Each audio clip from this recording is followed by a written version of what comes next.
Hello, Buko here. Hope everyone's doing good. Hello. Welcome. Hope everyone had a good It's week. fine if you do not want to I talk. I had a very relaxing week, so I'm ready to read. I'm ready to just read and dig into all this lore. Hello. Wow. Okay. Hello everyone. Hello. Okay, wait. So, before I actually get into Zane's Prologue to Tomorrow branch story, I am gonna read his World Underneath stories first. Hello. I think I heard that it's I need the context of Longleaf Flame and Snowy Stairs in order to best experience the story, let's say, of the branch story. Or at least it'll give me a bit more context. So I'm gonna start off with those two for today. I have my tea here, I have my water here, I am ready. I am raring to go, honestly. Okay, wait. So, honestly, I'll just dive into it. I'll just dive into it and start reading already. Okay, Longleaf Flame first. I forget if I've read this before. Maybe it was like one of those quests that I had to do in the past. But I'm good now, so I can just dive into it. Okay. Ha. Longleaf Flame. There wouldn't be locks on it if you had read it. That's true. That is true. So I have not read this. Yep, I kind of regret I didn't read World Underneath before playing the branch. So it does help if you read this. Okay, good to know. That suggestion that I received under the comment of my week ahead. Thank you so much to whoever left that comment. Very helpful. Okay, it will definitely help out. Perfect. Okay, let's do this. Chapter 1, the one on the left. Someone knocks. Zayne opens the office door to find William's girlfriend, Sienna, standing outside. She manages a pale smile and holds up a box. "This is for you, Zayne." A martyr's badge sits inside it. It's very conspicuous on the velvet cushioning. It reminds Zayne of the spilled blood that night at Mount Eternal. Zayne is silent for a moment before he steps aside to let her in. "I've been thinking, but I just can't accept it." Okay, so wait, so people said that World Underneath was released after the anecdotes, so this carries over and is unfortunately related to William, Zayne's friend from medical school that sadly turned into a wanderer himself. Well, okay, there was like a specific word for it. It wasn't wanderer that they used. It was like, did it start with a P or an A? Yeah. R.I.P. to William. William was a good guy. He didn't deserve to go out like that. Ah, boy. Okay. Well, Sienna says as she sits across from him. She cradles a cup of water in her hands. William was always so busy after he joined the Evil Special Rescue Unit, but he would always come home after he was done with work. Now... Also, I realized that the voice that I gave her was way too upbeat for this context, so I'm gonna switch it up.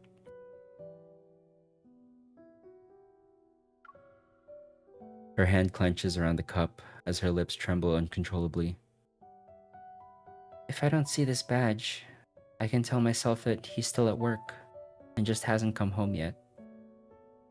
Wiping away her tears, Sienna puts down the cup, gently pushing the box towards Zayne. "Keeping this with me will only serve as a constant reminder that my William will never return. I can't take it anymore." Zayne's expression becomes more solemn. After a while, He nods, opens the drawer closest to him, and puts the box inside. Sienna bows and says, "Thank you." As she prepares to leave, she glances at the swaying tree branches outside. "William told me that you and Dr. Noah would return to the university together every year during first... Oh, shoot. Shoot. Wait. Oh, no. Oh, no. My thing disconnected. Dang it. Okay. Sorry about that. No, it is disconnected again. What? Oh my god. This ruined the mood. Okay, wait. What the hell? Okay. Malfunctions, everyone. I'm sorry. Holy. That is unfortunate. Okay. I think we're back. All I have to do is not touch the cord that connects my phone to my PC. So it should be fine now. Okay. Okay. We're back. Okay, that just ruined the mood. Let me let me start from the beginning of this page. Everything before did not happen. Her hand clenches around the cup as her lips tremble uncontrollably. If I don't see this badge, I can tell myself that he's still at work and just hasn't come home yet. Wiping away her tears, Sienna puts down the cup, gently pushing the box towards ZAYNE. Keeping this with me will only serve as a constant reminder that my William will never return. I can't take it anymore. ZAYNE's expression becomes more solemn. After a while, he nods, opens the drawer closest to him, and puts the box inside. Sienna bows and says, "Thank you." As she prepares to leave, she glances at the swaying tree branches outside. William told me that you and Dr. Noah would return to the university together every year during first-year admissions. He was always too busy to go. ZAYNE, if you see Dr. Noah this year, please tell him William said hi. Okay, well, I guess I didn't need to reread the whole page. But yeah, that's sad. Like, obviously, William did mention that he had like a partner that he was leaving behind. So it's just like the unfortunate reality of living in this world, I guess. At any point, your significant other could, they're at risk of dying in like a wanderer attack. Yeah. And he said he'll introduce ZAYNE to her. I will admit that line in the anecdote was a major red flag. Like, no, sorry, not a red flag, a death flag. Big death flag. After he said that, I was like, oh no, William. No, William, you were one day away from retirement. Like that type of thing. Oh boy. Okay, well, let's see what Sienna does in Chapter 2. Chapter 2, Review. On the first day of school, Dr. Noah is already waiting at the entrance to Skyhaven University. The soon-to-be retired professor stands as straight as a pine tree. Good morning, Dr. Noah. I forget the voice that I use for ZAYNE. I'll try and remember it. At ZAYNE's greeting, Dr. Noah smiles. He turns and pats ZAYNE's shoulder. Well, I think this is Dr. Noah talking. Okay, so if I remember correctly, yeah, never say, after we come back, I'll do this awesome thing if you're an NPC. Yeah, for real. For real. It's better if you just don't say anything if you're not a main character. Even worse if you're in somebody's backstory. Like, bro is the inciting incident. You know what I mean? Oh boy. So Dr. Noah, is he Zane's friend, or is he like the doctor that taught him everything?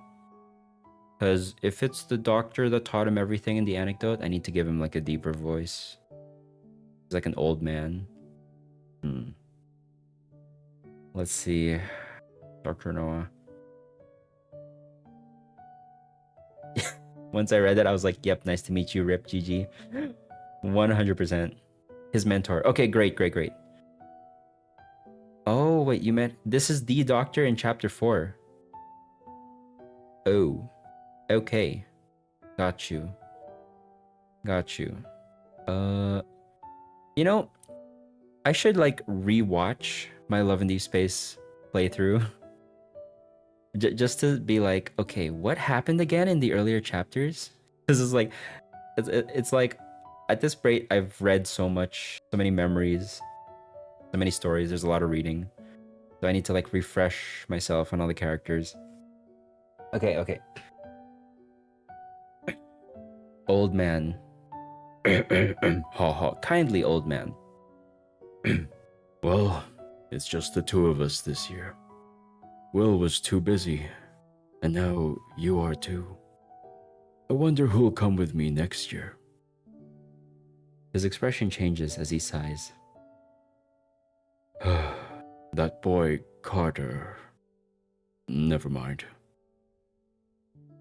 William sends his regards. Zane says, I'll also accompany you every year from now on. That's nice to hear. But nothing is more important than the patients, Dr. Noah says. The two of them enter Skyhaven University and head to the auditorium. Many students are going the exact same way. Still wearing the innocent excitement of being newly admitted, their steps are lighter and faster than Dr. Noah's and Zane's. Soon enough, they get ahead of the crowd and disappear. He also used to be MC's cardiac doctor, the one who treated her heart since she was a child. Wait, oh. Wait, I completely forgot that part. Okay, that's very useful. Thank you. Oh my gosh, I can't believe I forgot that. I don't know if it was mentioned like offhandedly. Wow. Kind of an important detail. Okay. The two push open the main door of the auditorium to find several seniors setting up the venue. A banner reading 47th First Year Medical Student Oath Ceremony hangs above the stage. Seeing Dr. Noah and Zane approaching, a smiling young man with a staff badge around his neck jumps down from the ladder, runs towards them, and bows. Okay. Freshman voice. Hello, Dr. Noah. I'm new. I heard from my seniors that you'll be... oh boy. I heard from my seniors that you'll also be here for the oath. I'm here to reminisce, Dr. Noah replies. Then turns to Zane. This is your senior, Zane.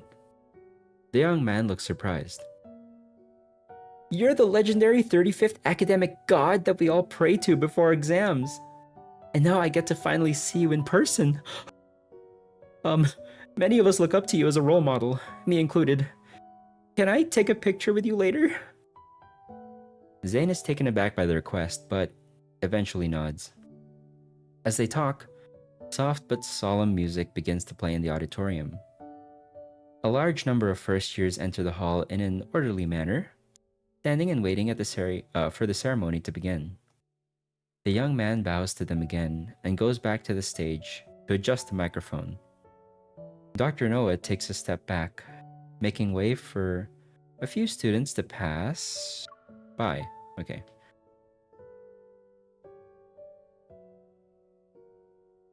Okay, I guess this is just everybody talking, everybody making the pledge.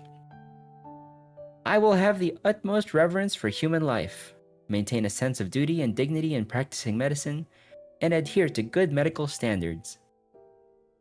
The oath begins. The newly admitted medical students look on with determination. Their eyes sparkle under the morning light. Dr. Noah looks at Zane, recalling how many years ago he watched his man participate in the exact same ceremony. As a first-year student, ZAYNE was younger than everyone else. Yeah, he was a prodigy. He was a prodigy, right? He was just like a genius. His presence alone made him stand out. When he raised his hand to take the oath, his composed and steady demeanor made Dr. Noah wonder how far this young man could go in the field of medicine. The oath ceremony ends. The students, imbued with the responsibility and honor of taking their oath, leave one by one. Dr. Noah leads ZAYNE to the cafeteria through the excited crowd. William and Carter were like this too. Dr. Noah can't help but get caught up in the moment. He shakes his head and changes the topic. Never mind. I heard the cafeteria has sweet and sour ribs today. Do you want to grab a bite? ZAYNE smiles. All right. Near the end of the cafeteria is a towering research building. 3 students wipe their mouths, run past them, and mutter about their bacteria being dead. Startled sparrows fly over their heads from the treetops. Dr. Noah looks up at the building, lost in thought. ZAYNE, have you heard of the rumor? The ghost in the office? ZAYNE frowns, a little exasperated. These kinds of unscientific rumors are everywhere in the School of Medicine. Indeed, Dr. Noah says. His gaze lingers on ZAYNE for a moment before he chuckles. I wonder who started it. Alright, this is a nice insight into ZAYNE being like that brief mention of him being in freshman year.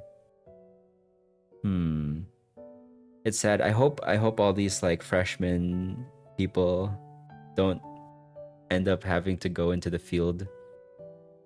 They probably will. They probably will need to go into the field and, you know, help hunters or the army or whatever, which sucks because that means that they might get infected. They might get the black ice. You know what I mean? I also, okay, while I'm reading this, I really hope that they explain the black ice, because I know it's Astra, but like, how does Astra choose who gets the black ice or not, right? Is it like an infection? It's like a protocore infection? Yeah, those are just my thoughts going into this. Okay, chapter 3, Heart. It was probably in the year 2040, when the main cafeteria of the university had just been renovated. Dr. Noah got his soup and chose a place to sit. His phone vibrated twice. It was a message from the dean of the medical school. Okay, is this the message? Okay, yeah, this is the message. I'll just read it in my normal voice. I read the report ZAYNE submitted. The theoretical model is quite good. A lot of students have tried to explore the uses of protocores before, but their ideas were limited by the methods. They couldn't fully understand it either. I can't say for sure that ZAYNE will make progress, but his reports make me feel this approach is worth trying. You'll see more and more black icicles in ZAYNE's lore, don't worry. Oh no, no, no, I don't want anyone to die. I don't want anyone else to die. I'm scared. Okay. Fuck Astra, by the way. I really need to read these. I just spammed them for gems. Well, hey. That's why I'm here. I'm here to be the audiobook for everybody. Then again, I do interrupt myself and like talk to Cat sometimes. Okay. Okay,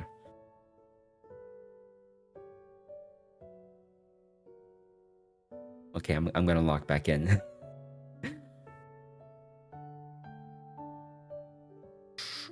Then there was another message. Your student has great ideas and seems to be quite bold. Dr. Noah didn't hide his pride. Of course he's good. I chose him. He put his phone on the table intending to finish reading a paper he had started the day before. But the noise from the neighboring table got his attention. A security guard was sitting with 3 serious cafeteria ladies, all holding spoons.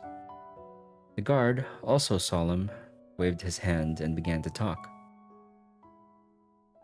I'm telling you, there's something fishy going on in the research lab at the medical school. Okay, here's where I get to have fun. I'm gonna choose some wacky voices here. Really? I see the kids from the lab come to eat every day. They seem fine. The problem is the research lab. The security guard knocked on the table, speaking with an air of mystery. I'm telling you, when I went on patrol on Monday... What happened? You know how a lot of people stay late in the research labs there? It's not a big deal. I just remind them to lock the doors when they leave. But on Monday, I saw everyone leave. When I was locking up, I heard... Heard what? I heard this swishing sound. It scared me half to death. I couldn't even figure out what it was. Are you sure you didn't just scare yourself? There must have been a student still in the lab. I thought so too, so I checked again, but there was no one. Really? Yes, really! I looked everywhere, and I couldn't see anyone. I was about to turn off the lights and leave when I thought I heard a voice. But you said there wasn't anyone. That's why I said it's totally abnormal. You guys have no idea just how many skeletons are in the research lab. What if one of them came back to life? Oh, stop saying nonsense. The cafeteria. Okay, I had a bit too much fun with that. Your voice acting is really good. Okay, thank you. This is the one time in the week I get to cut loose and just be wacky. The cafeteria lady stood up with furrowed brows and returned to their stations. Losing his audience, the security guard prepared to leave. He turned around and saw Dr. Noah looking at him. Dr. Noah, I said what I said, but I don't think there's anything wrong with the medical school. He smiles. Dr. Noah waved his hand, signaling the guard not to worry. At the front of the cafeteria, ZAYNE had gotten his meal and was trying to find a place to sit down. Seeing him, Dr. Noah beckoned ZAYNE to sit next to him. Dr. Noah, can we proceed with the next experiment tomorrow? ZAYNE said. Oh, sorry, that wasn't a question. We can proceed with the next experiment tomorrow, ZAYNE said. Those were the first words out of his mouth after taking a seat. Stick to your plan. Dr. Noah didn't ask for more details. He had been closely following this project. He knew ZAYNE would never slack off for even a second and had triple-checked the data. He understood the importance of this project to ZAYNE and trusted that he had it under control. As he ate, Dr. Noah remembered something. Tuesday morning. Did you miss the exam? ZAYNE's hand paused for a moment. A hint of embarrassment flickered in his eyes. I'm sorry. If you don't take it, you won't get a score. The med school won't give you a special treatment just because you're you. I know. It's my fault for missing the exam. I don't deserve to have a score. ZAYNE, Dr. Noah said, looking at the faint, dark circles around the student's eyes. I know you're taking this project very seriously, and you're committed to your studies, but don't wear yourself out. After a moment of silence, ZAYNE put down his chopsticks and said softly, Dr. Noah, I'm not tired. I just want to move on to my clinical rotations as soon as possible. Dr. Noah nodded. He understood, yet couldn't help but sigh. This child was too mature for his age and carried too much on his shoulders. He wanted to say something to comfort ZAYNE, but in the end, he said nothing. Thursday night, Dr. Noah stepped out of the research lab. He greeted the patrolling security guard and was about to leave when he saw the lights were still on in his office. It then occurred to him that a few days ago, he had given the keys to ZAYNE, allowing him to access the research reports he had completed several years ago at any time. Through the glass, he scanned the room for a moment before spotting ZAYNE. ZAYNE was sitting behind a human model, reading a paper. The security guard didn't see him, so he turned off the lights and locked the door. Okay, that explains the why the security guard was freaking out. ZAYNE looked up in the darkness. It took him only a few seconds to accept this situation, then he shook his head. Holding the book. This part hits different after reading the new card. Or newest banner card? Really? Wait, okay, that's interesting. I have it. Holding the book, he walked to the switch and turned the light back on. In the corner, the security guard, startled to see the light is on behind him, shivered as he turned around, mustered his courage, and headed back toward the office. Noah sighed and made a detour back to the office, taking ZAYNE, who was still reading, out of the office. Okay, there was a lot of commas in this part. There was a lot of commas in this part. I didn't know when to break the sentence up. It hurts so much more now. Walking with ZAYNE to the entrance of the research lab, Noah thought back to the first time he saw him at the oath ceremony. He had mentored many students. Among them were many who were as hardworking as ZAYNE. They all got into medical school because of their dreams. Looking at ZAYNE, he remembered the rumor he heard. I heard your patients are also doctors. I heard your parents are also doctors. You chose the medical field to follow in their footsteps, right? ZAYNE smiled. Yes. Even the bedtime stories they told me during my childhood were about the hospital. Most of the things at home that I could use to kill time were medical textbooks, too. So I was influenced by them. Is there another reason? No. That was too quick of a response. Oh wait, sorry. Let me redo this. Is there another reason? No. That was too quick of a response. Besides. Okay, I hope you didn't hear that. That was my Alexa. I put it at like lowest volume. That was too quick. Besides, the way you're obsessing over this doesn't seem like there's only one reason. ZAYNE was quiet for a long time, the sound of his footsteps carried away by the wind. Just when Dr. Noah thought ZAYNE wouldn't answer him, he spoke up. It's also because of someone. Dr. Noah kind of expected that. He stopped walking and turned to look at his student, who rarely opened up about his feelings. He saw ZAYNE standing alone in the first snowfall of that winter. I don't want to be incapable of doing anything again when I become a threat to her. Aww. Wait, that's so sad. When I become a threat to her? But Foreseer wasn't a threat. Wait, okay, hang on.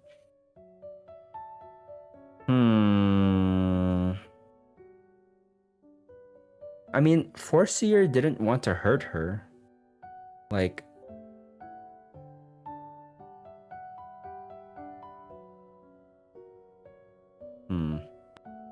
I don't know. Pain and suffering. For sure. Yeah, he did work hard. Do you remember in his second anecdote when he talks about when the Dawnbreaker dream started? He talks about hurting someone. But ZAYNE would never hurt us, right? ZAYNE loves us. ZAYNE's a sweetie pie. Unless can Astra mind control him? If Astra can take over his mind and like make him do things that he doesn't want to do, then that's some fuckery. Yeah, that's some a-holery, let's say. But yeah, he did work hard. He has been working so hard for her. It's clear in the anecdote that it was an accident. At this point, call it what it is. Okay, I want to start like watching my language because I don't know who is watching me. Like, I in the settings for all my streams, I click this. This is not for kids on like the settings. But you never know. Like, people could be faking their age. You know. I know that's what I did in the past. It's clear in the anecdote that it was an accident. At this point, that's all we know. We know a bit more now, but I'll leave that for you to discover. Okay. Sounds good. I wonder when I'll discover it. It is related to Astra, but not in that way. A later chapter covers it. Okay, got you. Got you. There's so much like little references here and there.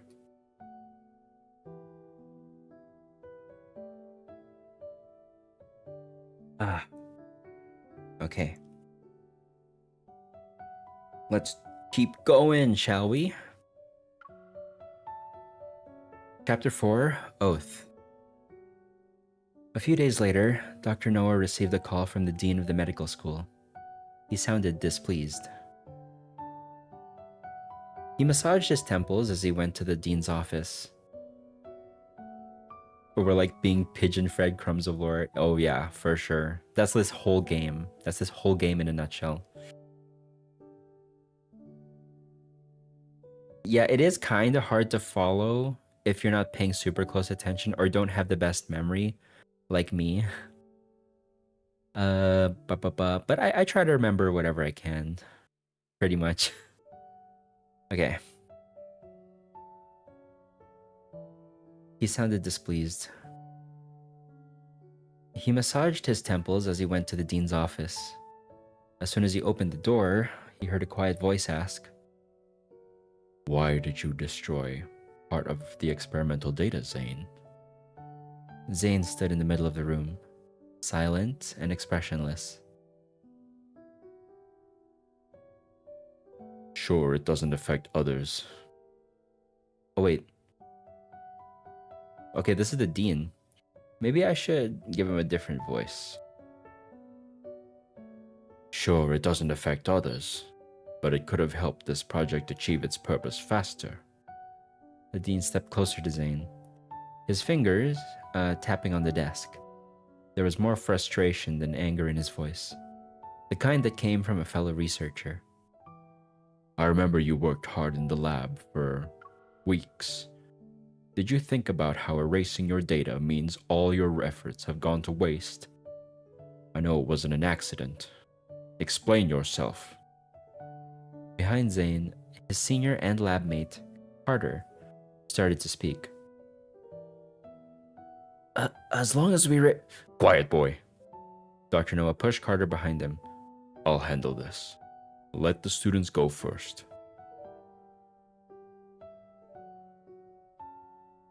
Thank you, Dr. Noah.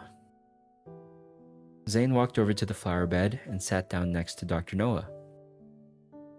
He chuckled at ZAYNE's thanks. "I told the dean about you wanting to leave the group too. If you really want to thank me, write fewer negative comments about me in your dissertation acknowledgements."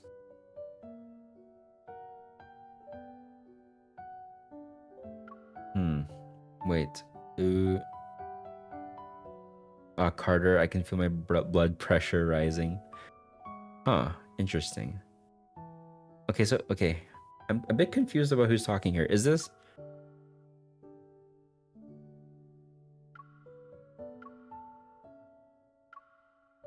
No. I think it's both. It's Dr. Noah talking twice. Back to back. Okay. "You're very brave, ZAYNE." Worried that the dean's words might affect him, Dr. Noah added, "Not everyone is willing to abandon research they've put so much effort into."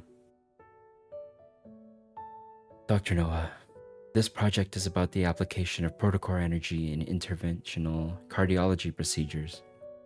But during the experiment, Zane closed his eyes and shook his head. He took out the only remaining image from his data and handed it to Dr. Noah. The picture was a heart that was mostly covered in black crystals. Oh no! Oh no! No! Why the black crystals again? To be more precise, it looked like a human heart, beating and growing out of black crystals. Why did they do this to us? Okay, God.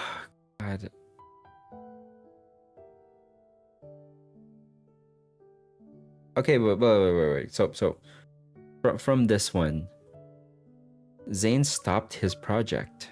Interesting. He destroyed part of the data. I don't know why he would do that. Maybe he wants to keep it a secret. He wants to keep... Insert this is fine meme. Yeah, he destroyed almost all of his data. Is it because Astra doesn't like him talking about love or thinking about love?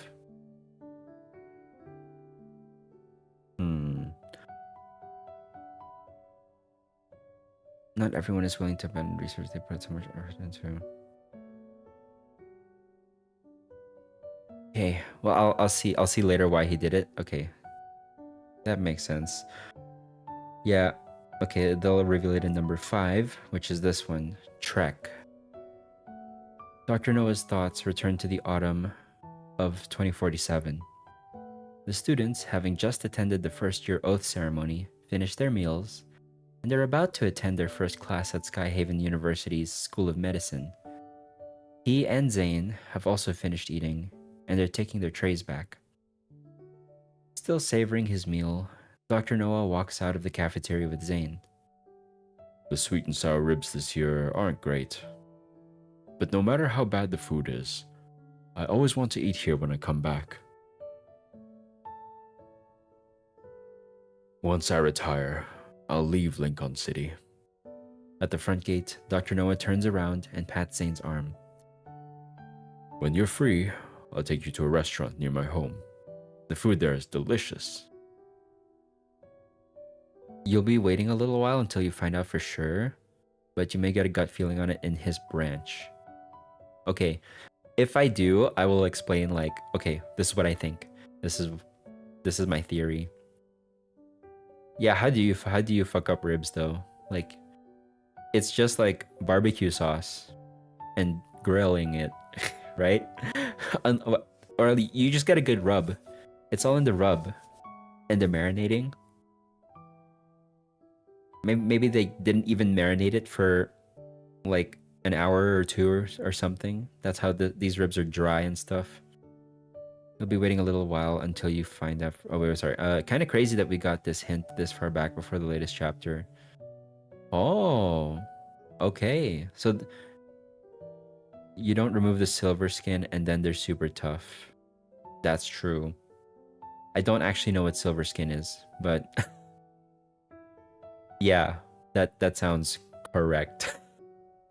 I'm like talking out of my ass here. What do I know about cooking ribs? All I do is watch like Top Chef or Master Chef, and then I try to replicate the recipes there, and then I burn my food or something. It's a membrane on the back of the ribs that you need to remove before cooking ribs. Oh, okay. It's called silver skin? Wow, I never knew that. Okay, I'll go back to it. So Dr. Noah, he leaves and is gonna stay at the village that is within eye shot of Mount Eternal. It's super shiny. Oh, okay, got you. As soon as he finishes speaking, his phone rings. Glancing at the caller ID, he sighs. And that's why doctors should never say they're free. Then, with a serious expression, he starts walking away to answer the call. Dr. Noah, I'll drive you back to the hospital. Greetings, friends and fellow bread enthusiasts. Hello. Yeah, you didn't miss a beat. You didn't miss a beat. Immediately with the bakery reference. Oh my goodness. Charlie will never leave me. It's like, you know what? It's like that Akira. Have you seen the movie Akira? It's like that scene with like, get out of my brain! Ah! Ah! Got here just in time for Gandalf impressions. Yeah, exactly. Yeah. This is my Dr. Noah is the Gandalf to ZAYNE for sure. For sure. And 7 years ago.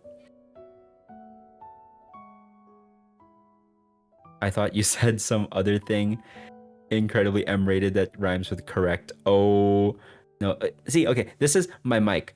I blame my microphone because sometimes, I don't know why. Sometimes if I say a word that starts with C or like, I forget what the letters are. It's like C, F, S. Sometimes it cuts out the first syllable. I don't know why. Like I've tried everything in my power to not make that happen. But here we are. Oh boy. It is what it is. My mic is a troll. Yeah, it actually is.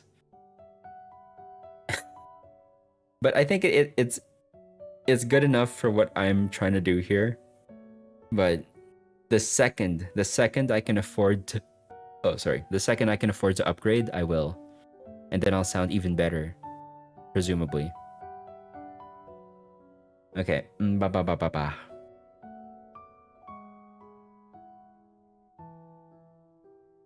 Where was I? Oh, yeah, Dr. Noah, I'll drive you back to the hospital. After the call ends, ZAYNE walks him to the parking lot. As they pass the flower bed to outside the research lab, Dr. Noah remembers something important. Have you visited her? ZAYNE pauses. Then he says, not yet. Are you afraid? No. He shakes his head, his voice steady. Dr. Noah gets out of the car in front of Axo Hospital. He watches as ZAYNE drives away. When he disappears into the traffic, the elderly doctor slowly turns around. For some reason, that kid always feels surreal. It feels as though, despite standing in the crowd, he would never be a part of it. He remembers that night, with a single light glowed in the campsite during a blizzard in the Arctic.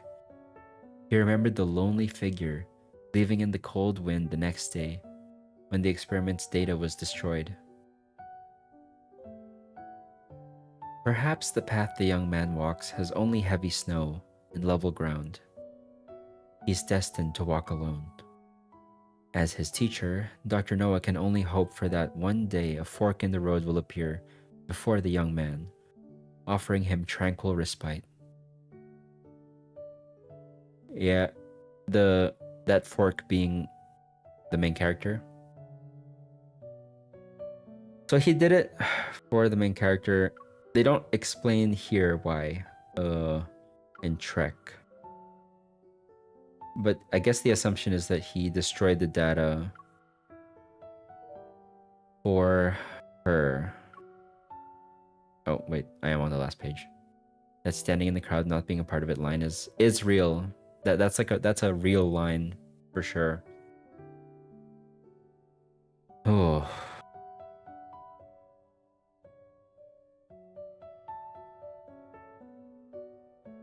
Let's just say things didn't go according to plan. Yeah, I figured something went like something messed up according to keikaku dori. Things were not keikaku dori for sure.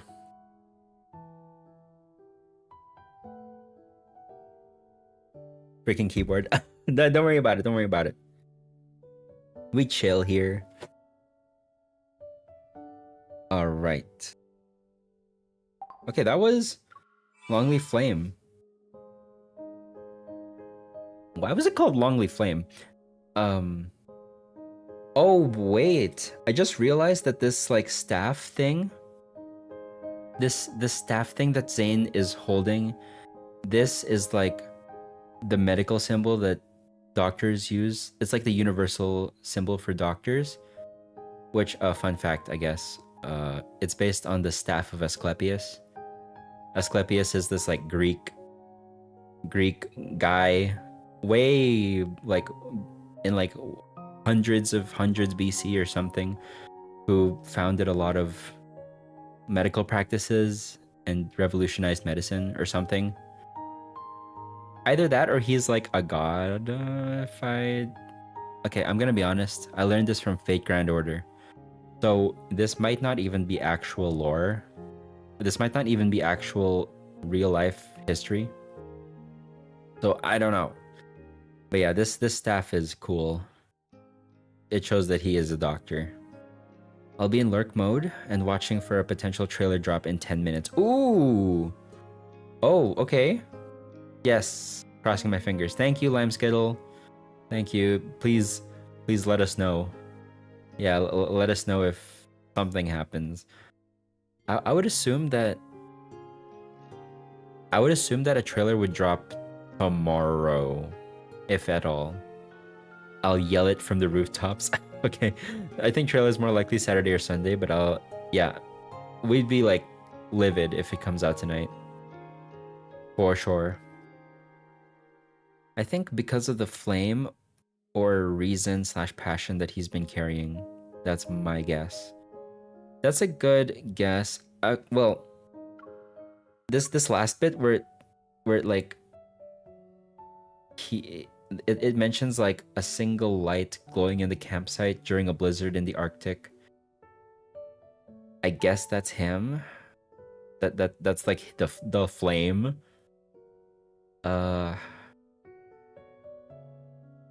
I don't know why would they choose Longly though. Longingly. I don't know.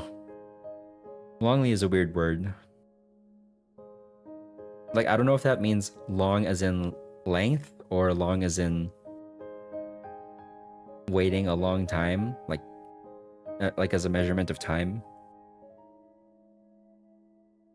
Yes, we can stalk Lad's Twitter page either in 10 minutes or in an hour. Okay, sounds good. Sounds good. All right, I'm gonna go move on to Snowy Stairs now. Okay, all right. Full. Okay. Die in Spring. I have to assume that these two are like very closely connected.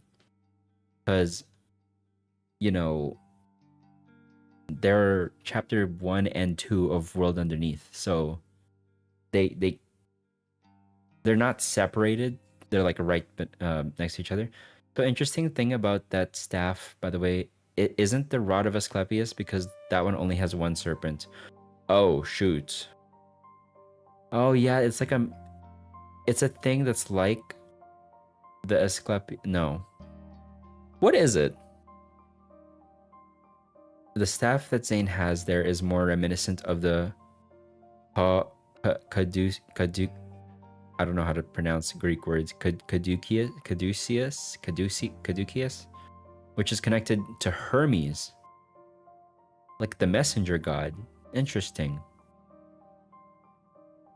So ZAYNE is the Flash. No, just kidding. Why? I wonder why. But like, which one does which one is the universal symbol for the Doctor's Guild or like medicine? Is it the one with one snake or two snakes?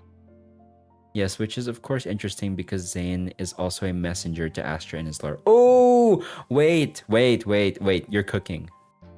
Wait, you're actually cooking. I think it's two. Asclepius is the medicine one. Oh, okay, got you. What Dr. Noah... Sorry. Let me read this like comment on the very top. Now that I think about it, what Dr. Noah saw leaving on the snow might not even be ZAYNE after what we learned on the main story updates. That is true. Like, we don't know. We don't know. The next story update is being pushed back to October. Oh man, that's sad. 3 months from now. Oh my goodness, we're gonna have to be waiting a long time. Yes, it's actually related to Messenger of a God. Yep. Insanity.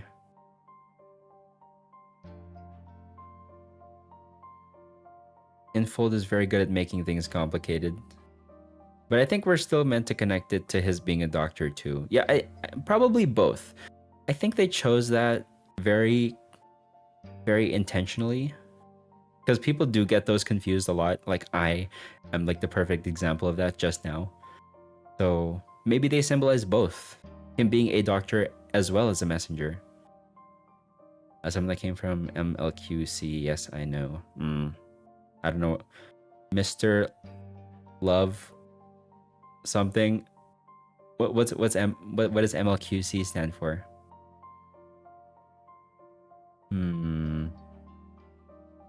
Mr. Live Queen's Choice. Oh, that's Infold's other game?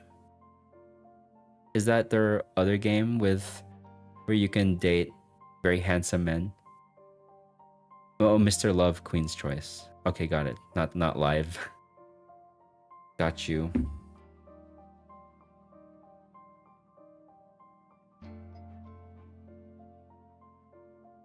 Oh, it's another otome that takes place in the same universe, but a different timeline. Oh, it's the one where the guys there also have evil, but I think someone mentioned it. The evils are like weird, right? There's like a wind evil, which is normal, and then there's like a heart evil or something. But yeah. Oh, that was you. Okay, that was you. Right. Okay, perfect.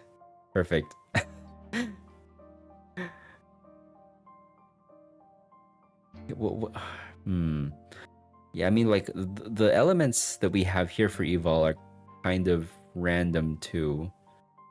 You know, we have normal ones, which are like light, ice, fire, and then we have wacky ones like gravity and energy.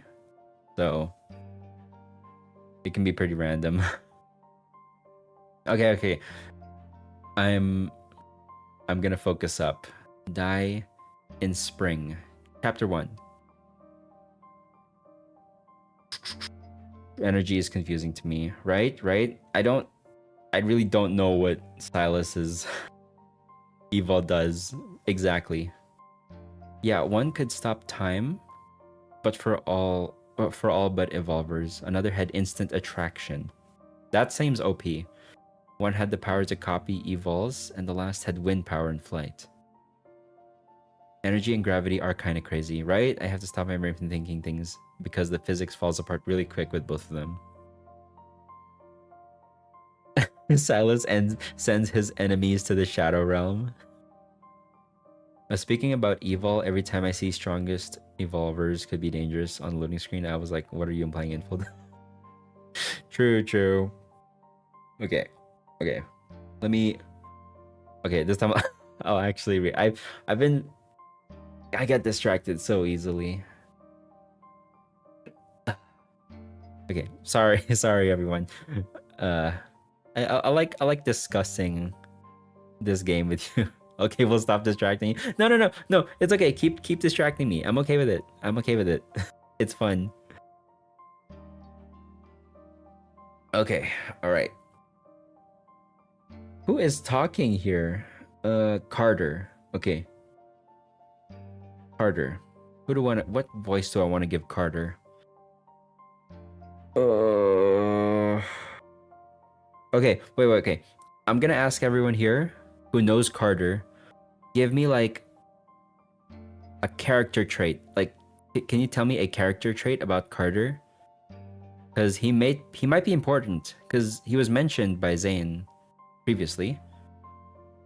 He's kind of unhinged. Okay, so yeah, without spoilers. Without spoilers, he is unhinged. Worm tongue. And you'll see that in his entry. He's arrogant. Okay. Grima Wormtongue. Cunning, arrogant. Cunning and arrogant. Okay. I don't even know if I can do a Grima Wormtongue. Actually, I probably can. I can do an impression from him. Okay. It doesn't matter if the annual salary. Oh no, that's too evil. that might be too evil. Sly, arrogant. I think if I gave him the Grima Wormtongue voice, like, if the research lab is top notch, without me, Carter, could Xander Sciences have come this far? Like, if I make him talk like that, that's like that's like a villain voice. You know what I mean? Oh boy. Does he have any speaking lines? Do people know what his voice sounds like? Oh boy. Yes? Oh, he does. He does. Oh. Okay. I assume he talks like a normal person, so I'm gonna be just like know-it-all. He's like that one know-it-all guy, but actually can do nothing but speak. Okay. Got it. Know-it-all. Know-it-all guy, annoying. Okay. It doesn't matter if the annual salary is in the millions or if the research lab is top-notch. Without me, Carter, could Xander Sciences have come this far? What truly drives the development of science if not... Oh, what truly drives the development of science is not experiments, but ideas. I'm such a person, and so is ZAYNE. That's why you need him, right? Laughter echoes in the conference room. Carter stands up, leans on the table, and tosses the contract back to the executives. Actually, you know what? Here's what I'm gonna typecast this guy. He's in the branch. I'm gonna typecast him as like, you know that character in movies who represents like the board of directors or something, like the board of people in like a big company that you hate, like they just suck. That's the voice that I'll use for Carter. Okay, let's just stick with that. Carter stands up, leans on the table, and tosses the contract back to the executives. If the medical genius ZAYNE valued these things, why would he accept Axel Hospital's invitation? Can a hospital offer more than our research institute? No mention of trailer yet. Looks like the wait continues. There's also stuff about Xander Sciences and Abyssal Chaos. Really? Oh shoot, this is what I get for not reading Abyssal Chaos. I like to... I read a lot of things, but not Abyssal Chaos. Oh boy.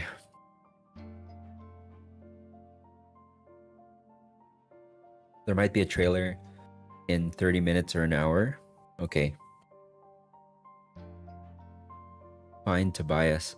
Oh, it's in the Find Tobias Abyssal Chaos. Oh. Okay, got it. Ooh. Who is talking here? I guess just like a random board member. What do you suggest, Dr. Carter? I didn't get my doctorate degree. With a smile on his lips that can send chills down someone's spine, Carter glances at the institute director, asking the question. Give me the file of cabin 607's patient. Let me try. Carter legit makes your skin crawl. Oh man, really? You should definitely read Abyssal sometime. There's a lot of cute stuff in there too. ZAYNE got some funny interactions there. I can definitely read Abyssal after I get caught up with all the main story and I'm done reading all the anecdotes and stuff. Which might not be for a while, but like then again, Abyssal Chaos doesn't expire, right? It's always gonna be there.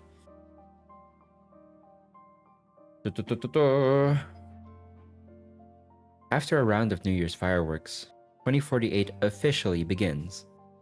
During the year Dr. Carter decided to quit school, this area of the Imperial Ring Park was just a newly abandoned construction site.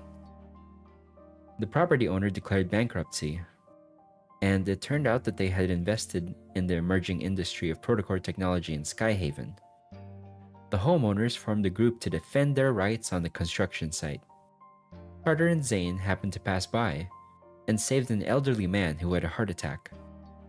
After the ambulance took the man away, they sat down in a restaurant for a late-night snack, discussing the trending topic of the time: the ethics of applying protocore technology to revive dead cells. Ooh, that's kind of dangerous because like protocore technology can cause decaying cells, right? We learned that from William, right? The protocore exposure, prolonged exposure to the protocore is like very bad at the very least. It can infect you with the black ice, I think. He quit the school, like graduated or dropped out. Is he even a legit doctor or not? I don't know. I don't know what his credentials really are, honestly. It seems like he dropped out. Yeah, plus from Dawnbreaker's anecdote. I have to assume that the way wanderers are created there is the same as here, right? Because like there were those factory workers who were exposed to protocore's fragments, and they all ended up becoming wanderers.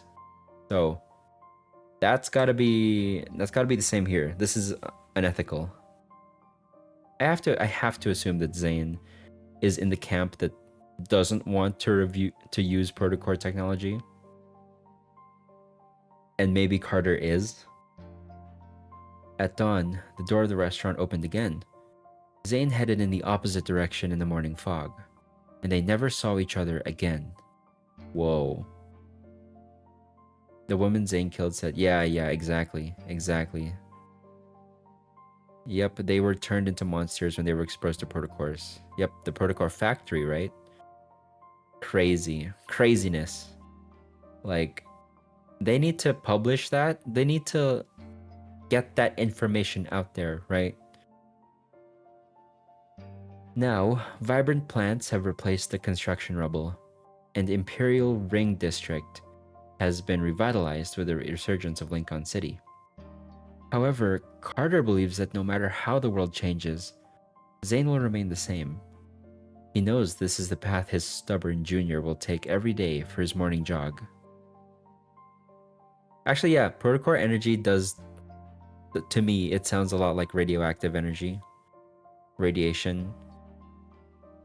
At the very least, they give off the same, they emit the same energy of, like, okay, this will decay your cells if you're exposed to it too much. Which is funny. Wait, don't we equip protocores on our memories to fight? So are we, like, I guess we're immune, right? We're immune to this radiation because all the evol holders are good. So maybe that's why we can use the protocores. I don't know. As he as he strolls through the park, a familiar voice is heard from behind a bush. What the heck is... Okay. The first line is the kid. But you're a doctor! Please save Pilot! He already passed away. Following the voice, Carter finds ZAYNE squatting next to a crying child by a bench. The boy pulls at ZAYNE's arm. A stray dog lies motionless in front of them. Oh, no, I don't like seeing dogs die, like hearing dogs, pass away. It's not breathing. Pilot always played with me. I even bought it cookies. Pilot knows. He's very happy, ZAYNE murmurs. He gently pats the child's head. But I don't want Pilot to die. Carter laughs to himself and walks over to them, protocore in hand. Oh, okay. Hey kid, Pilot can live again with this. He casually joins in on the conversation. Zane looks up, his softened gaze turning cold at the sight of the protocore. He stands up and stares at Carter's smiling face. Death is a part of life. We can't change that. I think I like Zane's outlook on this. Like there's nothing you can do. Like we're not gonna go into the realm of necromancy, right? Necromancy is unethical. If that's what Carter is saying, that's I don't know about that, man. Many atrocities have been committed by fictional characters for the sake of eternal life or preventing death, right? It's just not worth it. At a point. At a point, it's just like, you know what? It's a part of life. We don't need to. We shouldn't like meddle with the laws of nature, right? Who on earth bringing protocore around, like bringing loose radioactive items around, right? Wait. Carter isn't even.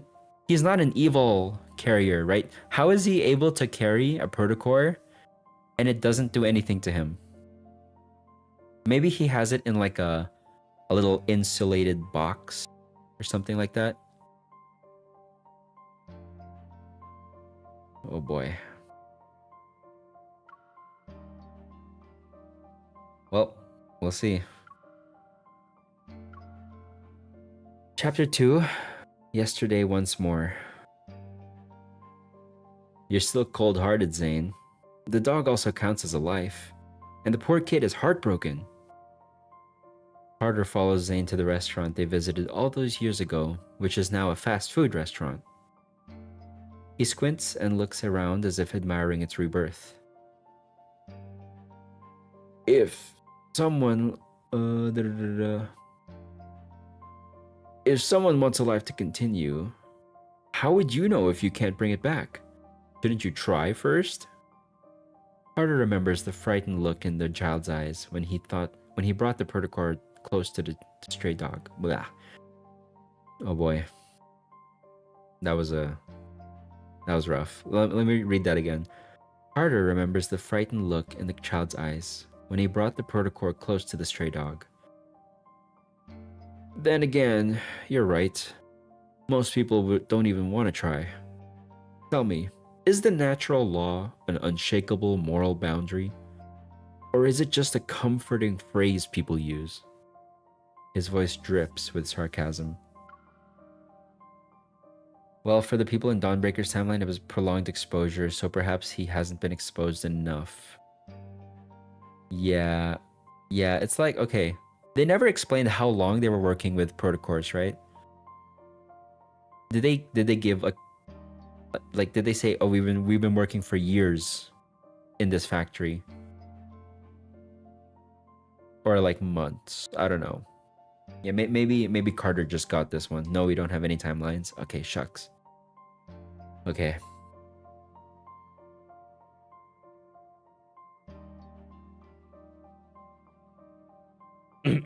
Ha ha ha. I thought I made that clear, Zane says. He places his phone on the table after ordering breakfast. I see you haven't changed at all, Carter. No, that's where you're wrong. Xander Sciences has given me a lot of opportunities. Without allowing things to be dismissed, Carter takes out an elegant-looking business card from his bag and slides it across the table toward Zane. If you'd kept me going, maybe you would have already broken free from the shackles of the natural law. Carter says, Zane, your talents are wasted at Axo Hospital. Xander Sciences doesn't want to see a genius like you be forgotten. The evil technology you're insisting on is so last year. No one wants an artificial lump that needs to be charged in their heart now. Protocore tech is the golden brick that will pave the way to the future. Carter is confident. The Xander Sciences Research Institute's logo and the research he's in charge of will easily catch the eye of top experts worldwide. ZAYNE doesn't take the card. Instead, he shifts his gaze to the window. Hold on to that brick then. If you drop it, your foot won't be the only thing that's hurting. Carter shrugs. He knows moving this iceberg wouldn't be easy. The business card is an opportunity for ZAYNE to reject him. He brings out his trump card. Take a look at this. It's a case from our project. A very rare condition.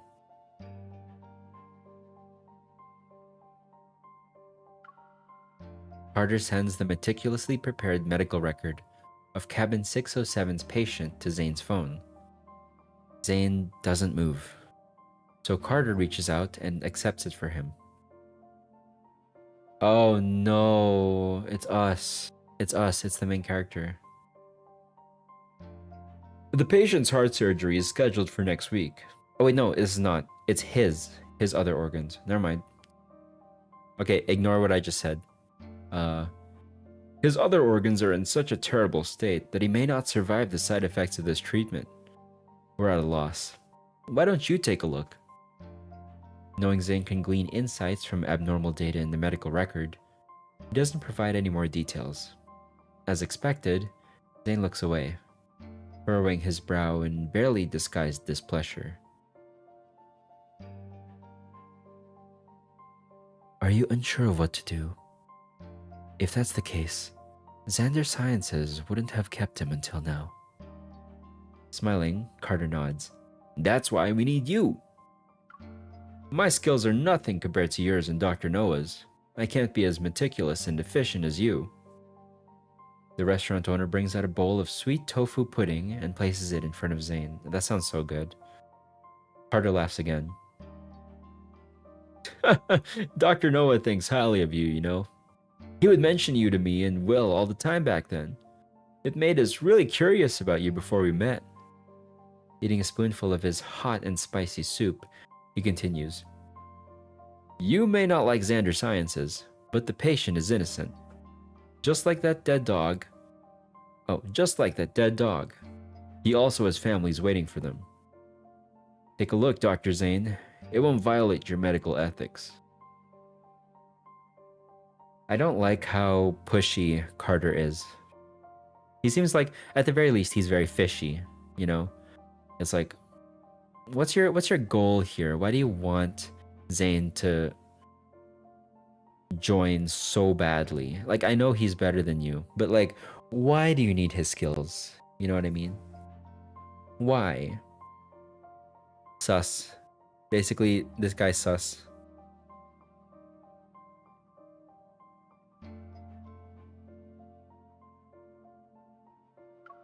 Okay.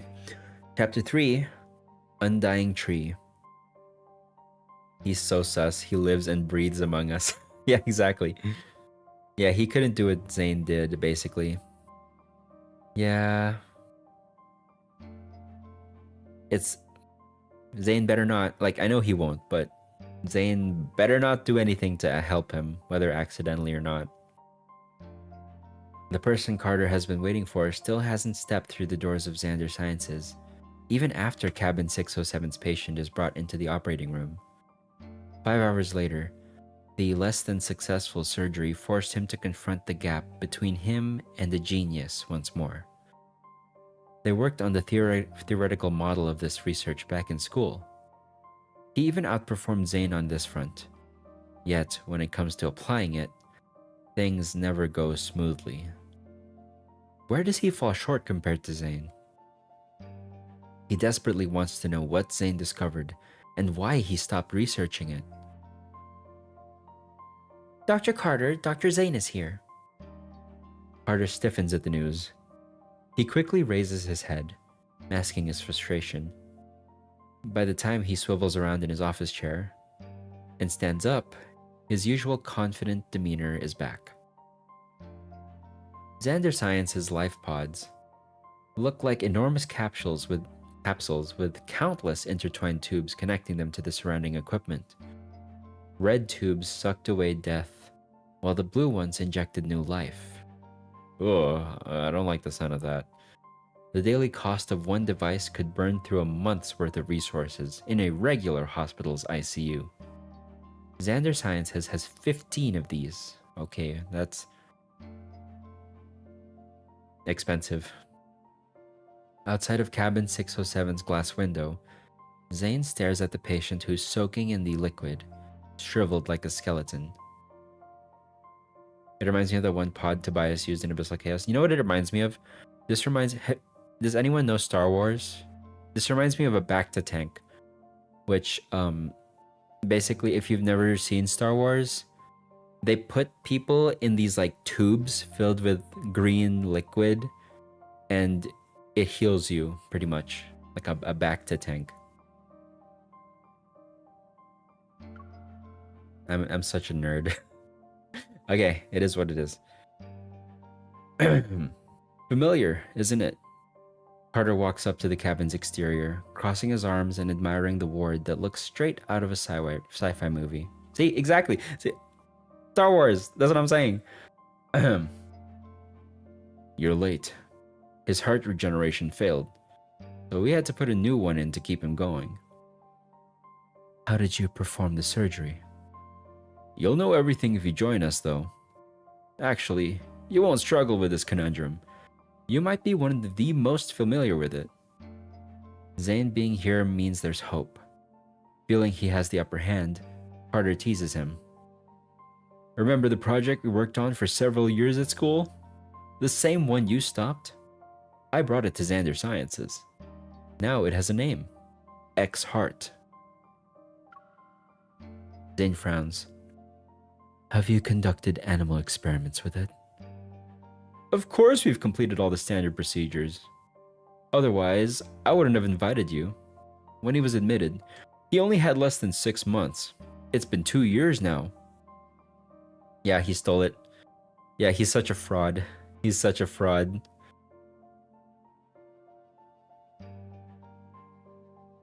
Oh boy. When he was admitted, he only had... This is what I offered him. And he's happy to be a pioneer. But I get it, you're the genius here. I only implemented a genius's great ideas. After a moment of silence, Zane speaks again. Have you seen William since then? He died at Mount Eternal. You were closest to him in the team. Carter doesn't understand why Zane has to bring him up. After some thought, he guesses Zane wants to bring attention to his death. Mount Eternal, huh? The view's good, but there was an anomaly with the Wanderers a few years ago. Before he can finish, Zane gets up and leaves. Carter quickly follows him. Wait, aren't you here to join us? Zane keeps walking, pulling out his phone. I'm here to warn you.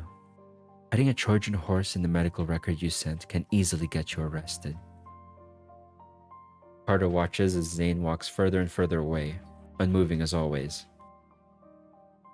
His painstaking efforts are apparently worthless in Zane's eyes.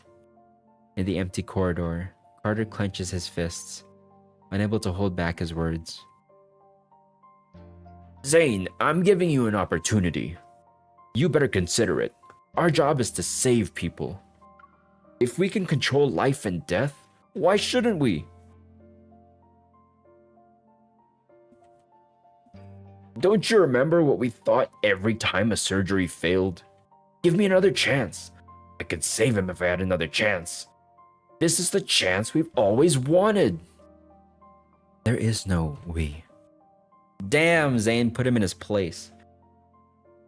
Do you remember how happy everyone was when the experiment worked? It was like a message left by God. And now we can finally respond. Zane, do you believe in God?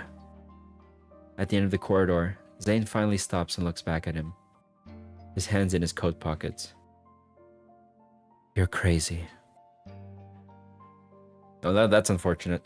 Like, that's another colleague that Zane has had a falling out with. Well, he didn't have a falling out with William.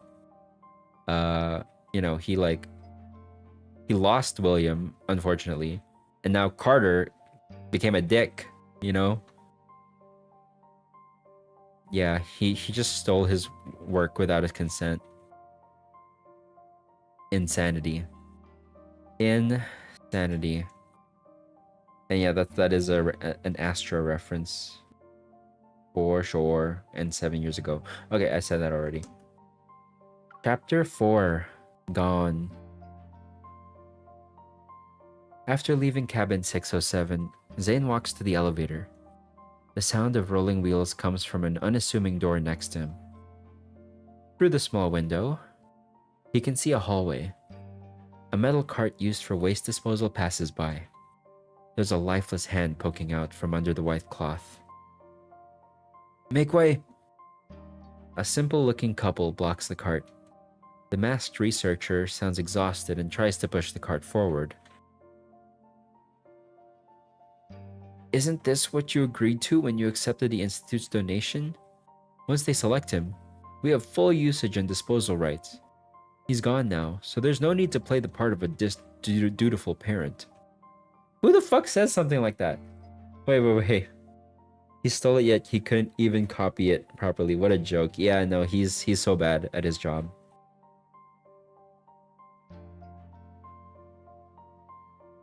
Who says something like that? Wait. Is this Carter? Hang on.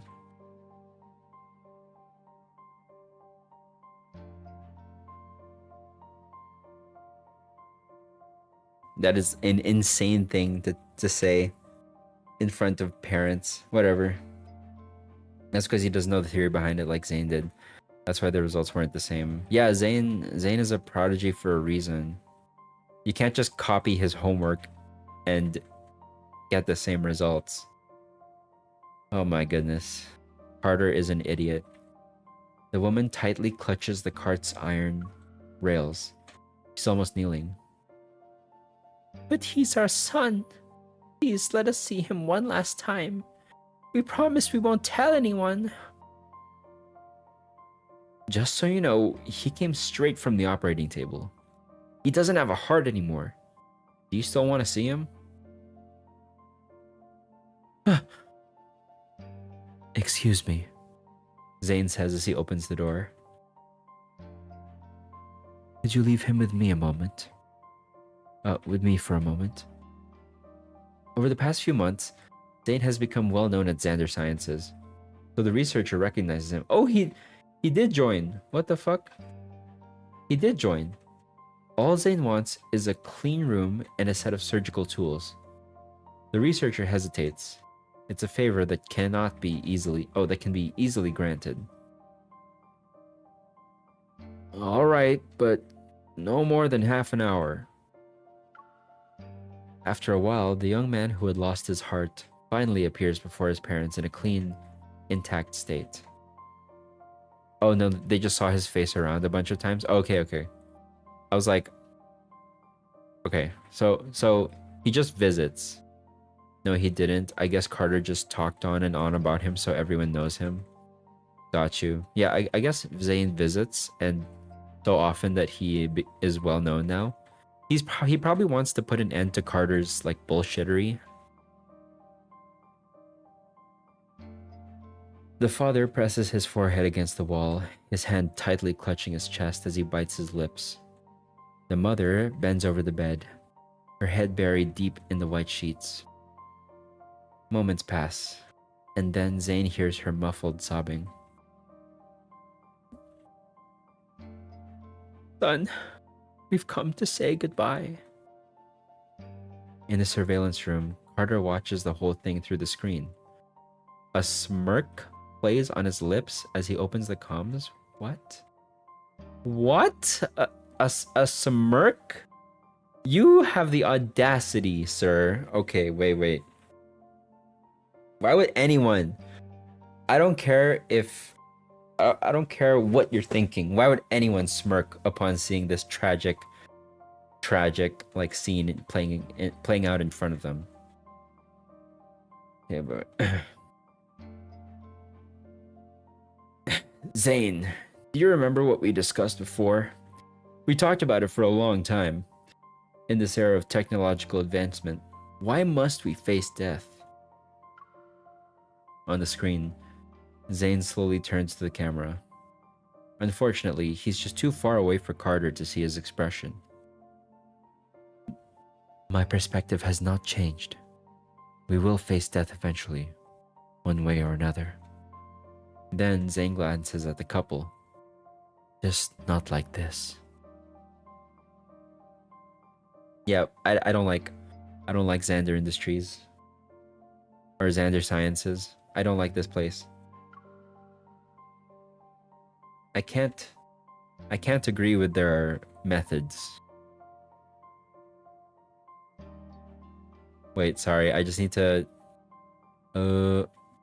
okay. I guess we're nearing the end of the world underneath. So I'm just going to dive right into this. Chapter 5, Snow Depth. A few days later, Zane officially joins AXO's Evol Cardiac Medical Research Lab as its principal investigator. The night before, Carter sent him a congratulatory message and told him about the death of his patient in cabin 607. His name was Felix, only 45 years old. He helped a lot of poor students during his lifetime, giving them a comfortable and affluent life. He also allowed them to participate in our great experiment near the end of their lives. What a shame. What? Children? Poor students were used for this experiment? What the hell? He also allowed them without their consent? That's the question. Did they give their consent to be incorporated into this experiment? What a shame. Despite Xander Sciences sparing no expense to keep him alive, he still passed away after 2 years. But don't you think this is just the beginning? Zane doesn't reply. Unsatisfied, Carter sends out another picture. It's a failed attempt at resuscitating a patient in cabin 607. He lies on the floor outside the life pod, a cluster of black crystals blooming on the left side of his chest like a magnificent dahlia. Zane, the person lying on the operating table was your lover. Would you let her die? Okay. At that point, I think Zane is ready to just beat the living daylights out of this guy. Like, you do not use Zane's emotions to make your point. No. No. No, no, no. I'm not having it. After that message, isn't Carter just so easy to hate? You know that meme where it's like, I've only known this dog for like 2 minutes, but if anything happens to them, I will kill everyone in this room and then myself. This is like the opposite. If I've only known Carter for like 2 minutes, but if he doesn't get what's coming to him, I will crash out. This guy deserves justice to come to him. Like, this guy, please be arrested.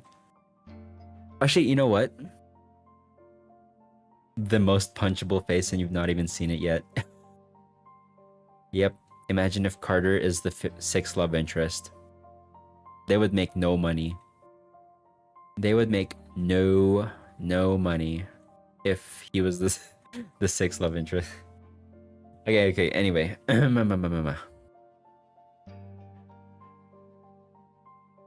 People want to live, so this kind of thing gives them hope, and they were willing to try. You can't really blame them in a way. That is true. I don't think they knew what they would be giving up. Like, for an experiment like this, you have to be transparent. And I don't think Xander Sciences is the type of place that is transparent. So, just from that encounter with the two parents, you know, they're hiding things. They have a protocol that they follow. Whatever. After that message, a thought hits Carter like the first drop of rain falling outside the window. He suddenly understands. Why go to such great lengths to persuade ZAYNE? What he really needs is not a like-minded colleague, but a pair of hands. Ones that can carry out God's mission and allow for God's descent. What are you guys talking about? Are they related to Astra in a way? Like, why are they so fixated on God? Like, they're playing God, right? Like, they're choosing who lives and who dies. What is happening here? Carter is insane. But also that also makes what Xander Sciences is doing that much more disrespectful towards life. Exactly. They're taking advantage of the desperation for their own gain. They are like an evil villain corporation in like a movie or something.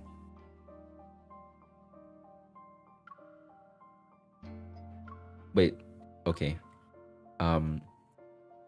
Ones that can carry out what he really needs is not a like-minded colleague, but a pair of hands. Ones that can carry out God's mission and allows for God's descent.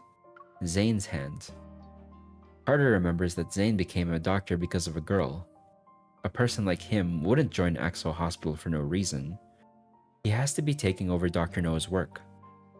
If he can see which cases are being transferred from Dr. Noah to ZAYNE, he can find that girl. That's his trump card. And he thought so highly of ZAYNE. As long as he has that mysterious girl, he knows he'll always have those hands. Guy's a piece of shit. In an instant, countless thoughts surge into Carter's brain like bubbles in a soda can.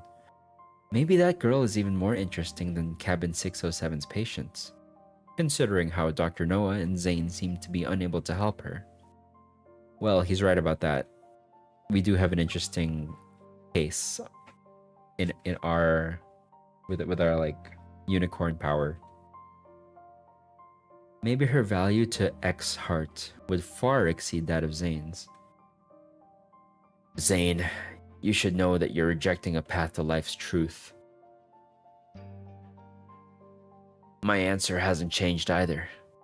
I've always believed that death is just a small obstacle. It can be overcome in due time. Happy, Carter tosses his phone onto the carpet and spins in place. His horizons have expanded now that he has changed gears.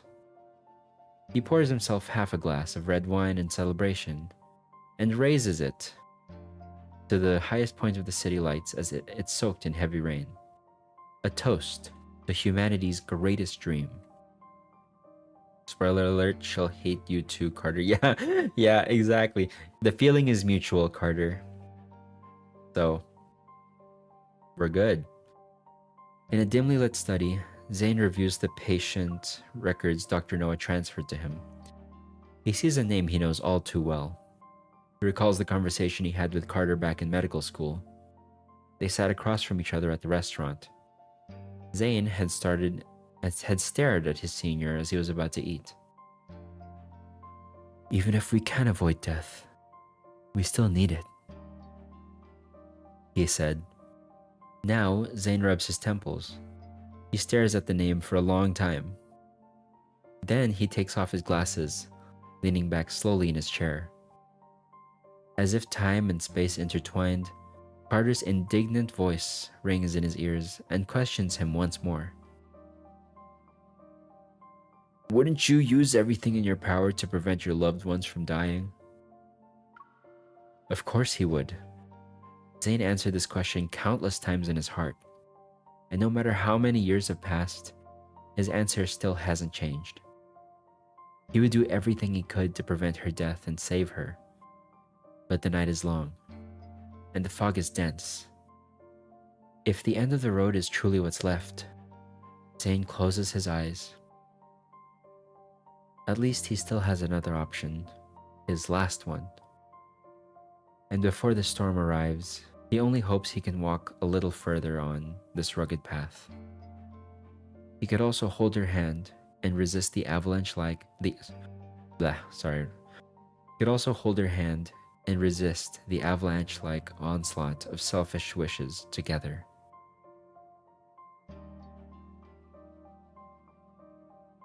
I wonder how far ZAYNE is willing to go for MC. I think that ZAYNE would...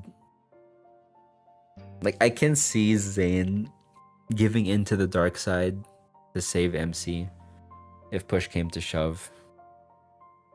But, like, she'll be reborn, right? So it's not that... It's not that one, right? Yeah, his last one? What is this last option? What is this last option, y'all? Okay, don't actually answer. I'm probably gonna find out later. But if it hasn't been revealed yet, you can let me know what your theories are. What is this last option? What does he mean? Scary. The thing is too that even if people somehow found a way to conquer death, you'd have another problem of there not being enough resources for everyone in the world because there's too many alive. It's the Thanos problem, right? Like if anyone here has seen Avengers Infinity War, that's literally Thanos' his whole argument, right? To be honest, I think ZAYNE's morals are very strong. It'd have to be truly dire situation for ZAYNE to even consider such an option. Yeah, that is true. He's a person who will find any solution. Like, he will try his best to find each and every option, and if none of them work, well, he has his failsafe, I guess, which he mentioned. Okay, that is that. And I can now actually do Thorns Under the Moon. They haven't revealed what his last option is. Really? Okay. I'm concerned about self-sacrifice given his history. Yeah, that's what's scary. Like, self-sacrifice. Oh, I have had dinner. Yes, thank you. What did you eat? I'm curious. Well, oh, are you not gonna ask me? Okay, again. Is there something behind? I'm afraid it'll be related to Astra once again. He'll probably make a deal with Astra. That no. Okay, you know what it is? He'll make a deal with Astra to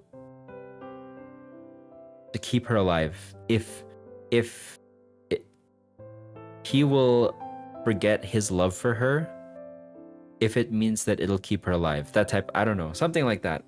There has to be like an ultimatum where ZAYNE has to give up what he really loves. Pleasing others is unnecessary. Just do what you like. Okay, wait. I need to use the bathroom and I need to refill my cup of tea. So, before I dive into the Prologue to Tomorrow branch story, I'm gonna go brew some tea. Wait, actually, before I do any of that, I have this to claim. Astra doesn't do stuff like that though. Oh, really? ZAYNE had to defy him last time in order to save her. Astra wants things to go the way they're destined to. Yeah, I get that is true.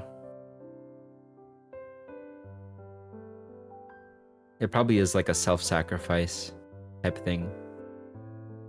Well, he'll like consume all of his ice evil energy to save her somehow and reverse the black ice. By the way, look, I have claimed, yay, new Caleb. New Caleb 5-star memory, yay. I like timed it so that I would I would claim it on stream. So yay, I'm happy. Very nice, very nice. Oh my god. Oh shoot. There's like more stuff. No! Why does it keep doing this? Okay, there you go. Hello, come back. There you go. I didn't realize that there was so much more to claim. I have literally the exact amount of days to claim this. Shoot. Okay, I need to do this every day. Every day I'll log in. Okay, I'm gonna go make some tea. So I will see everyone in a bit. I will just leave everyone here with ZAYNE, okay? Yeah, this is another confirmation that a new myth is on the horizon. Yes. Yes, for sure. They always give us a bunch of stuff when a myth is on the horizon. Really? They give like a free 5 stars when there's a myth coming soon? First. I'll be there soon. Crazy. Okay, everyone make yourselves comfortable. I'm gonna go brew some tea. Alright? See you in a bit.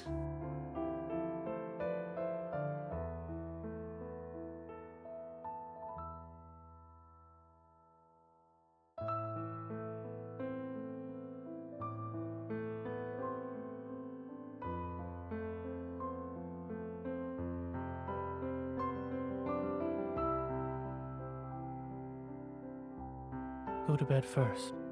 I'll be there soon.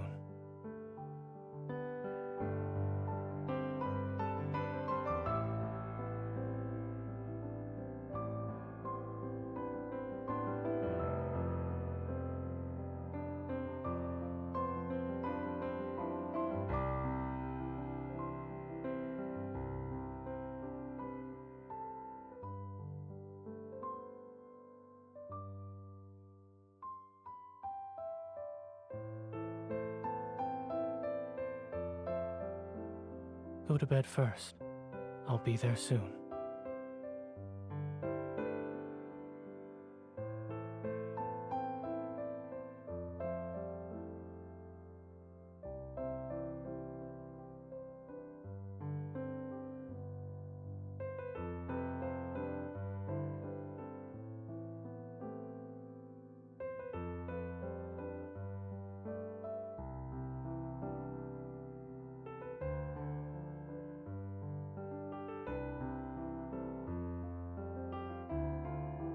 This is the perfect time to look at the moon.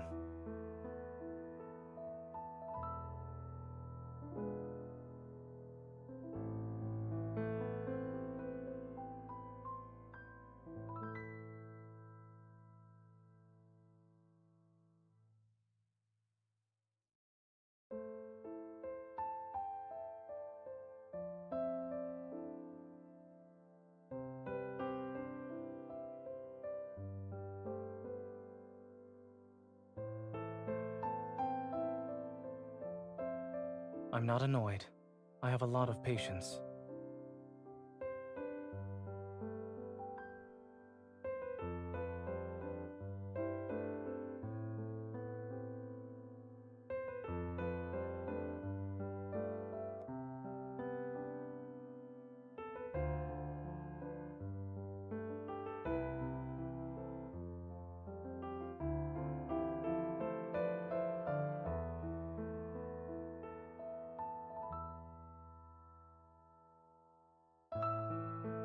Why don't you go to bed? Hello everyone. You can barely Back, keep I'm your back. eyes open. Okay, also, it's actually like I actually have a thunderstorm where I am at right now. So please let me know if the audio is bad or if you can hear thundering in the background. Because I really don't want it to be a distraction.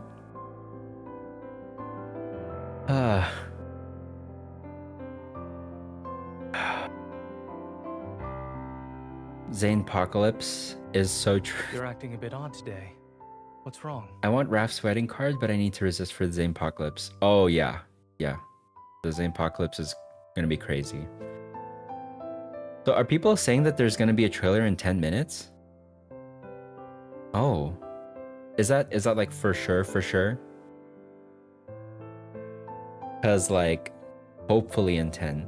Hopefully in 10. I see. No, I doubt it. Okay. Okay, but they usually do drop it at like 9 p.m. PDT. We don't know yet. Sometimes the trailers drop later. Oh, Want me okay. to sleep with you? Whoa, that's a crazy voice line actually. Do you want me to sleep with you? Usually trailers are dropped at 9 my time, which was 49 minutes ago. I see. I'm thankful for people who gave us that one banner timeline because it helps me strategize a lot. Yeah, that's true.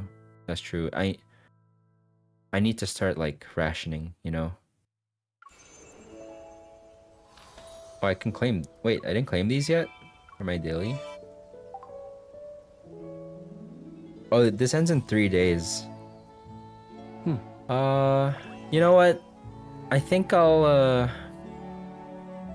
what I could do is I could do a random stream on Sunday reading the rest of this. But if I don't have time, then I'm sorry. I can't read the rest of the story then. Like all these ones. Because today is the ZAYNE Prologue to Tomorrow branch story. Like that's the way I advertised this stream. Okay. Did you read ZAYNE's ones? I was time gated, so I only read up to chapter 3. Oh, whoa, stop. So I read up to chapter 3, and then I haven't read 4 and 5 yet because it was time locked. It doesn't change anything for me because I'll keep pulling as long as ZAYNE is there. True. I'm so cooked. Yeah, again, so like I may do a stream on Sunday, but no guarantee. A stream just to read all these before the event goes away. You'll need to make sure you read all of them, even if you let them play in the background while you do something else. You can always go back and read it after the event. Oh, I can? Wait. Okay. I want to do that.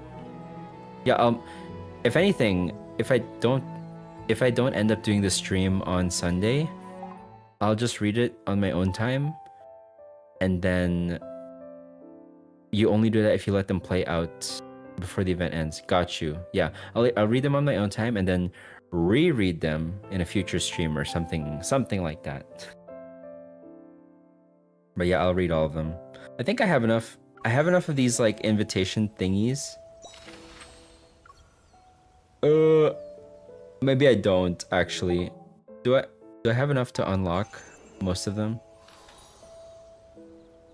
I swear they did ZAYNE so good this banner. This legit feels like ZAYNE's event with how they cooked. Really? ZAYNE is like the main character here? Wow. Oh, I should get these two. Yeah, I'll complete this event. No big deal.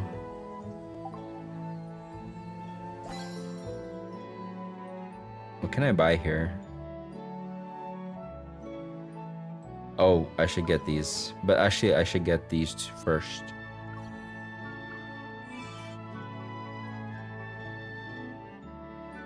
It could not have been better. Really? The writing for ZAYNE during this event was peak. I actually said to my husband that I think this banner idea may have come from ZAYNE's writing team because of how perfect his storylines were. Wow. That good, huh? That's insane. Okay, you're making me want to read it like right now. the problem is like I titled this the Prologue to Tomorrow stream, so I do have to read the Prologue to Tomorrow branch in this one. Which I'm not saying that it's a bad thing, but I did advertise it that way. The way I was choking on the sugar and fluff, it was so peak. Adorable. With a bucket of angst. This is the perfect time to look at the moon. The quality of ZAYNE's content over the last 6 months has been so good. I'm so thankful as a ZAYNE main. I am as thankful as well as a very new ZAYNE main as well. Also, some well-placed suggestive lines in his events. True. Yeah, you know, we always have to have that like little smidge of fan service, you know. Okay. Enough dawdling. I'm actually gonna go read the Prologue to Tomorrow branch now. Okay, is everyone ready? I'm ready to finally understand what this branch story is.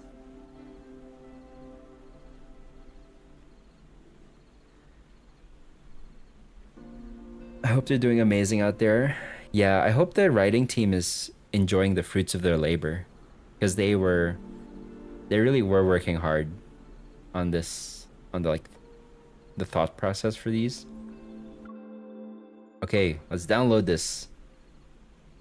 Please download fast. Okay, good. We're gonna be fine. We're gonna be fine.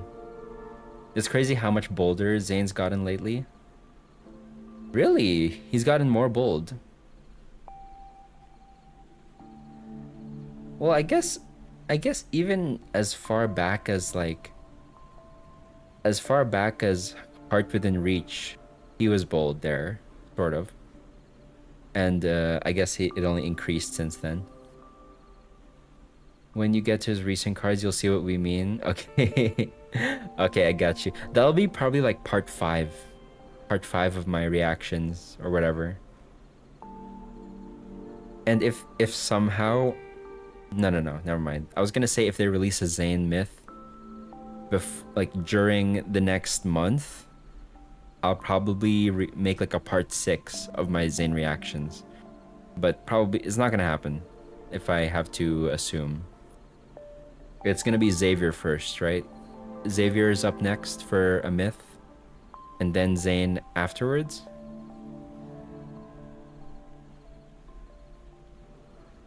All right, let's do this. Let's read. Let's read some lore. The sounds of footsteps reverberates, a hollow echo upon the marble floor. Looking up, ZAYNE once again sees that familiar silhouette of the girl. In the quiet hospital corridor, its walls grayish blue and dimly lit by incandescent lights, only the girl stands bright and resolute. It's my boy! Now ZAYNE myth is end of October. End of October, huh? Okay. 3 months from now? Easy peasy. Yeah, Xavier. Yeah, exactly. Xavier's supposed to be next. The trailer. Next trailer.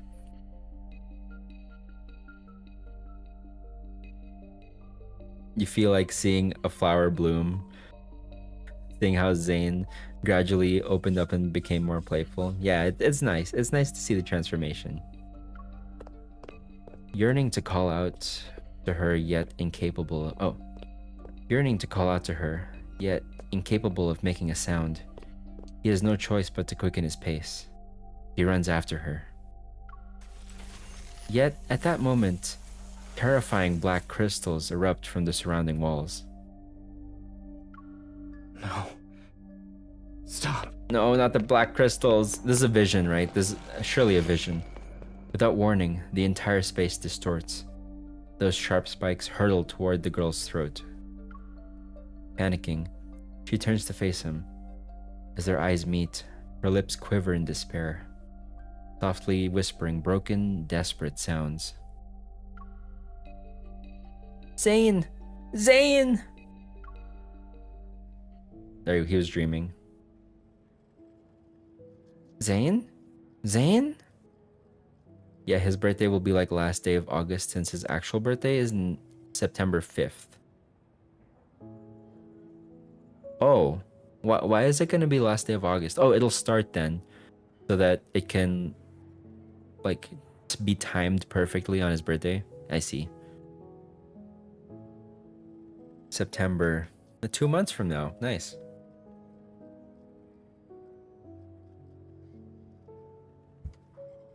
Okay.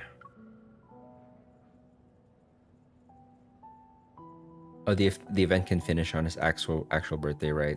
That's what they did with Silas and Caleb, right? Again, please let me know if you hear like... Oh, shoot. I didn't mean to... Please let me know if you hear like thunder in the background, because I can try and increase like the sound noise suppression to make sure that you don't hear the thunder. I think it's fine though, probably right now. It's only like 2 banners away. Oh my god. Yeah, I hope everyone has some funds saved up. Inside Axo's rehabilitation center, ZAYNE suddenly opens his eyes. He's in a sleeping pod, and his unfocused gaze slowly adjusts. Did you have another nightmare? Yes. Rubbing his temples, he sits up. In his eyes is a reflection of my concerned expression. Don't worry. Lying down in a large box with eyes staring at me. I'll increase the volume a bit. If I could sleep well with that happening, then you'd actually have something to worry about. No, I don't hear any thunder, don't worry. Okay, sick. Thank you, thank you. I've got lots saved, but I'm a Xavier girly too, so I'll likely be spending some. Yeah, good luck. Good luck to you. If you're gonna have like a gauntlet to get through. Hey, I care about you. And what else am I supposed to do? Someone hasn't gotten a good night's sleep ever since he returned from Mount Eternal. He also keeps using nightmares as an excuse. After returning from Mount Eternal 2 months ago, Zane's health hasn't been good. It's gotten to the point where he can't sleep at all. However, he doesn't talk about what happened in the Arctic. This recurring nightmare is the only thing he willingly shared with me.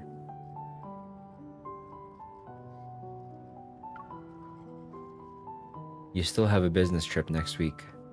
At this rate, the doctor might end up collapsing before his patients. The dream for me is to eventually have enough Zayne 5 stars to solo senior hunt contest with him. Yeah, that's my dream too. I need to level up so many Zayne. Actually, I still need to level up my raft team, so I'm cooked for XP. Like I have zero resources right now. It's a struggle. Also, side note, I noticed that the level cap for this game is level 80. So like I'm already reached level 80, and I noticed that everyone else is level 80 on my friends list. So is this it? Like level 80 is the max? I'm tempted to get Raph's wedding card for his primary, but my gems. Yeah, if you can't. Yeah, it's the cap. Okay, nice. That's the max hunter level. Yeah, don't. I would say just try save as much as you can, because the next few months are gonna be brutal. You know, Zayne Apocalypse and all that. You still have a business trip next week. At this rate, the doctor might end up collapsing before his patients. Even if I collapse, there will always be another doctor to take over. No matter what. Kiss. I pressed my finger against his lips as a warning. No matter how many doctors there are, they're for the other people. My doctor is right here in front of me. All right. I'll be careful and stay alive. Got that right. Oh, I know, don't worry. But my battle monkey brain is like, purple, we have like no purples. Raph has purples. Hermits and SHC go brrr. That is so real. That is so real. I respect it. I respect the honesty. But yeah, Zayne, you're damn right you'll stay alive. Don't put yourself at risk. Like, we do know that like he doesn't have the best level of self-preservation, you know? He like willingly throws himself into dangerous situations and doesn't care about his own safety. Oh boy. Zayne, don't do anything reckless. Don't let my worries be a burden on you. I think you started having nightmares after I gave you that crystal fragment from the N109 zone. Zayne takes his coat from the coat rack beside the wall. Together, we enter the corridor. They aren't connected, so don't overthink it. It's just a coincidence.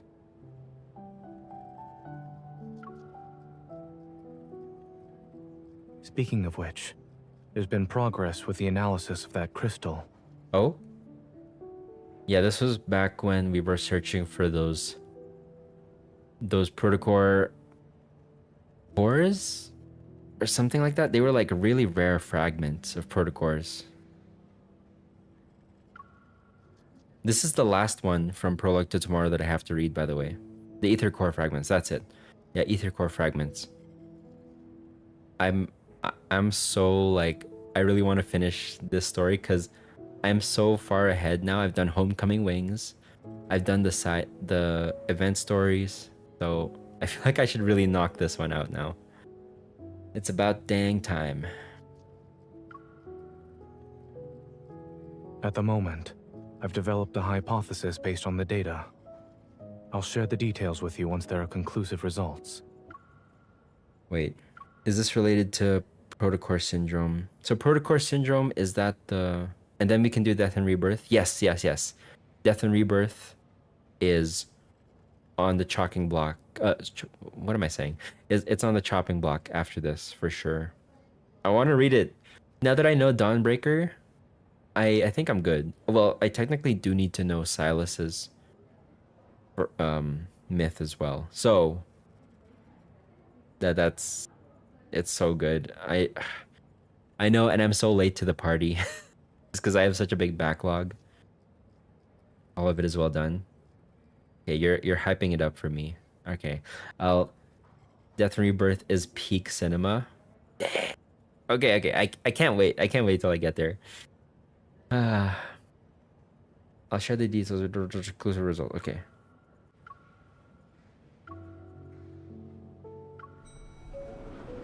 Stepping into the elevator, I pressed the button from the ground for the ground floor. Zayne's reflection appeared on the closed doors, the dark circles under his eyes underlining a deeper awareness. Take your time. You should deal with your insomnia first. Since I can't sleep, I might as well be productive with my time. So it's not that doctors can't treat themselves. They don't actually want to be treated. I ordered some milk for you. It'll be delivered to your place and should help you sleep. Also, the hypnotic music. Are you referring to the lullaby playlist? Did you forget how old I am? Oh boy. You gave this man a lullaby playlist. Honestly, whenever I'm having trouble sleeping, I like to put on like meditation music. So, Zayne, you could like, it doesn't have to be a lullaby. You can just meditate, you know? I'm just trying to help as a normal hunter. You don't have to listen to me, Dr. Zayne. You're never too old for good music, Zayne. That is true. That is true. Lullabies are well composed, actually.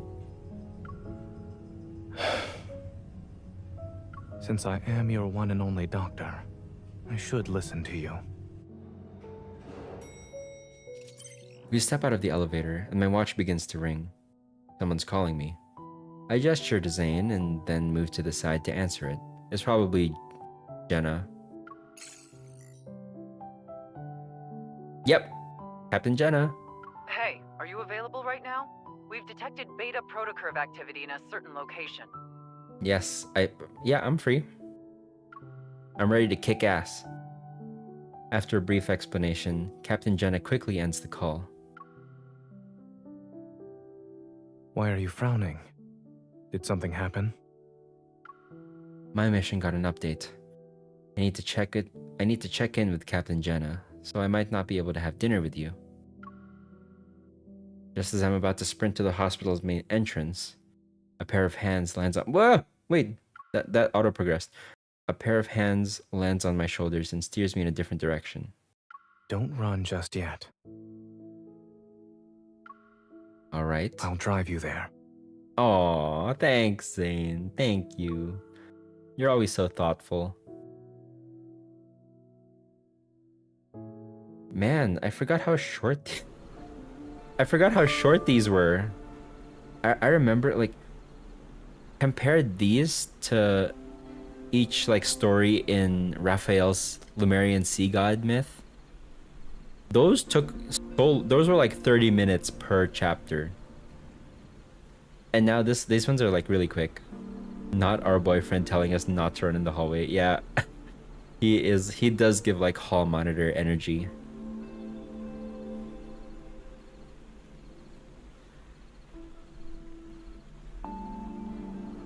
Yeah, that one was really long. I hope the rest of them will be that long too. Yeah, I really like when the myths are long. It feels like you're getting your money's worth, you know? You get to witness like a really well told, well constructed story.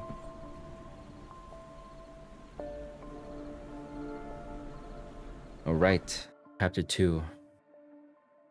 More like worried mom energy. Bouncing back to stoic dad. True.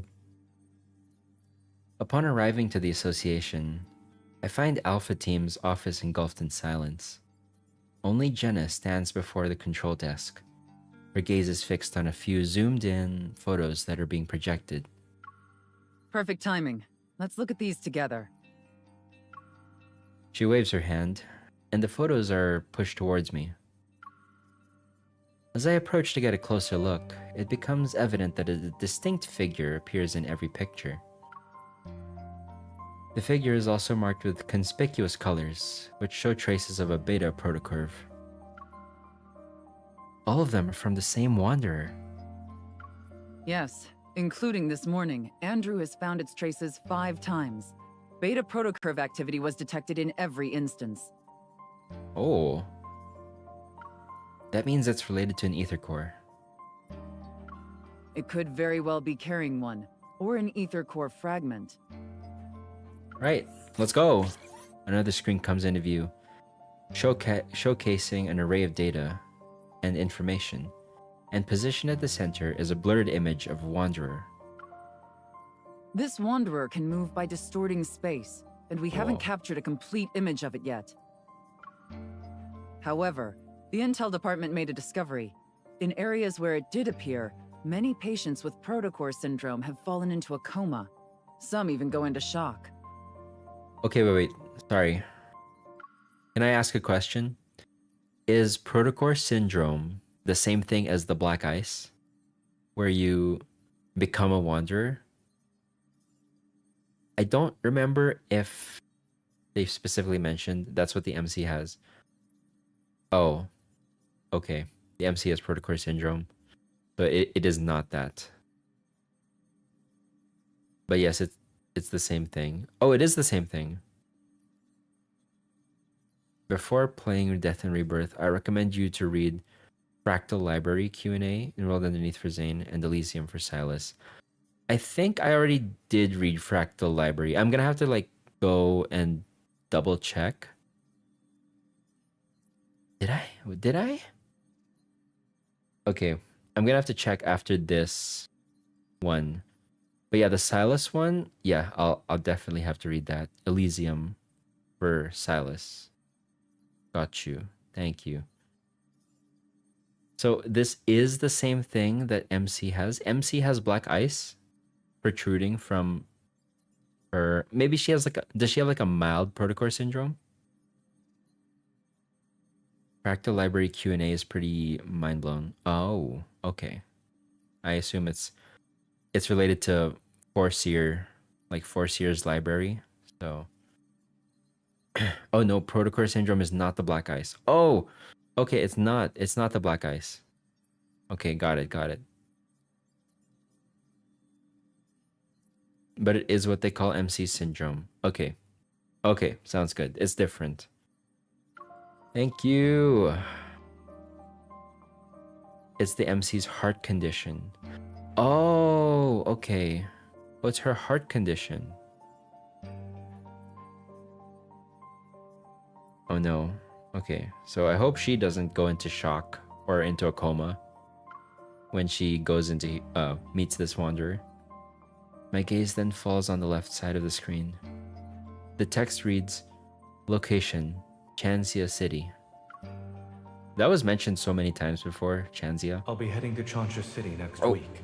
There are a few patients with a severe case of protocore syndrome, so they require Oxo Hospital's assistance for their treatment.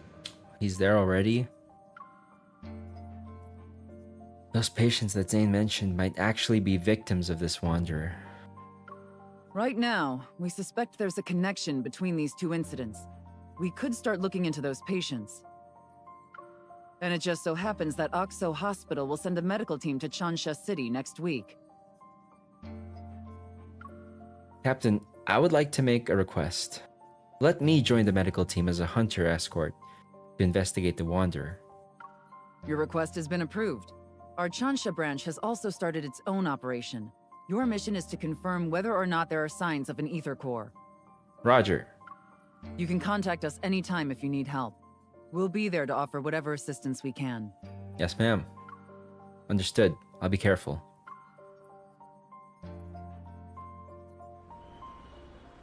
As I leave the association, Zane's figure appears in the distance.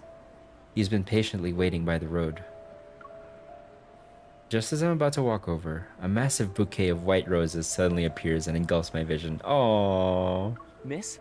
who the fuck I've is... heard so much about you. It's an honor to finally meet you in person. Is this Carter? Is this what Carter looks like? Oh no. Oh no. Okay. Well, he has good hair. Like, we can agree that he has good hair. Unfortunately, he is a bastard. And you are? I'm sorry. I almost forgot that this is our first meeting. But you should have already received my business card a few days ago, along with the flowers. The man has a gentle gaze, as if to be friendly. He extends his other hand toward me. I'm Carter, from Xander Sciences. Oh boy.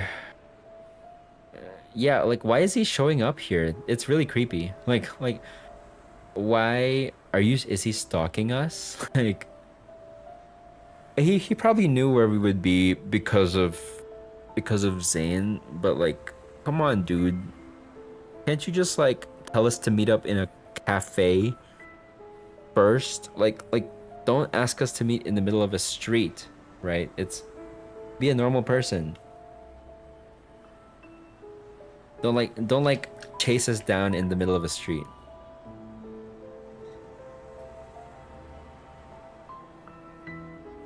Zane, please get out the Lysol and disinfect. Save us from this creep. Exactly. Zane, save us. You gotta tell him to stop following us. Not surprised if he actually did stalk the MC. I mean, he has her file, so... I recall seeing a business card that had, mysteriously... That had mysteriously appeared on my desk not too long ago. It was accompanied by attention-grabbing deliveries as well. Oh, those were from you. Thanks to your efforts in apprehending those protocore merchants, Xander Sciences was able to recover a valuable batch of protocores. Many patients were saved as a result. Naturally, I wanted to express my gratitude. I wonder if you'll do me the honor of having dinner with me, miss? No. I refuse. Sorry, I'm busy. I have a boyfriend. I'm not interested. Sorry. She already has plans for tonight. Yes, you're right. You're goddamn right, Zane. Yeah. Yes. Thank you, Zane. Thank you, God. Please get this guy out of here. Yeah, get your fake ass back to Among Us. This is now a Carter hate stream. I'm almost... Oh my God. I'm done. No, I'm not done yet. I will persevere. But Zane, you better put him in his place. A hand pushes away the bouquet. Zane and then pulls me to his side, and he moves to stand between me and Carter. Upon seeing Zane's face, Carter's expression noticeably darkens. What a coincidence, Zane. It's not a coincidence. You can't even... He's such a liar. It's been such a long time since we last saw each other. Why don't the three of us have dinner together? My treat.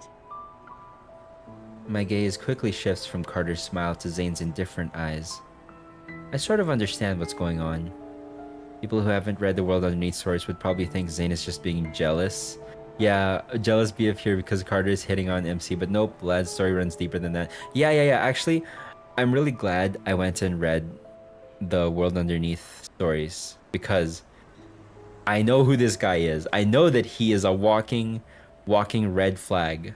So it's a bit of both. Yeah, honestly, it is a bit of both though.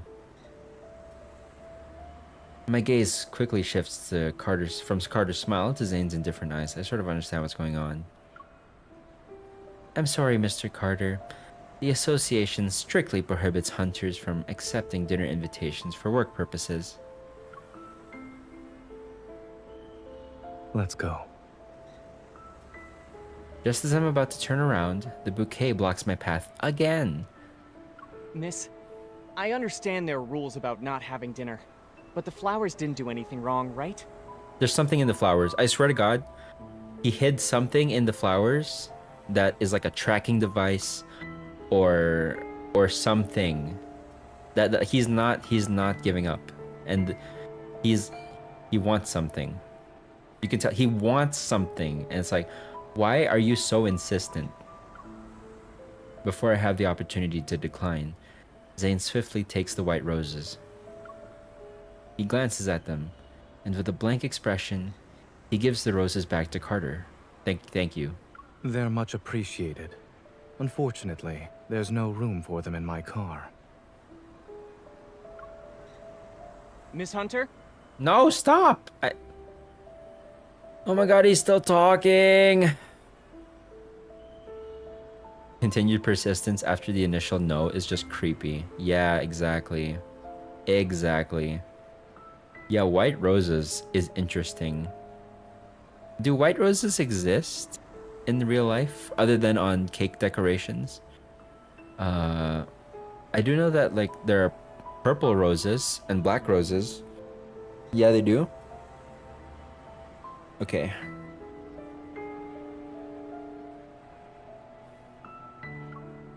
With Zane holding my arm, I leave.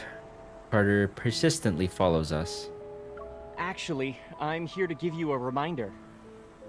The outside world isn't as safe as Lincoln. Be careful when you're traveling. Yeah, we know. You don't have to tell us.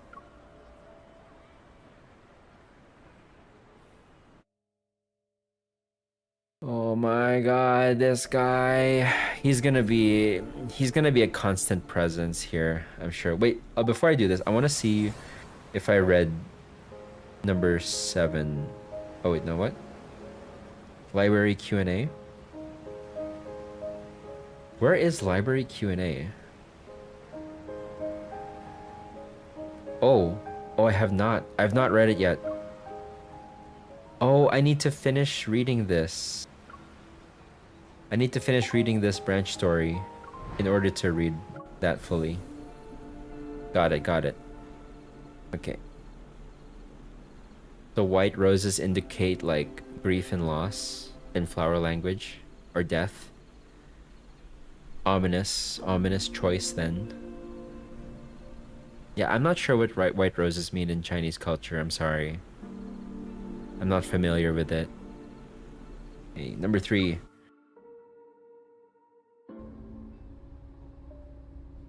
Seatbelt. Yes, sir.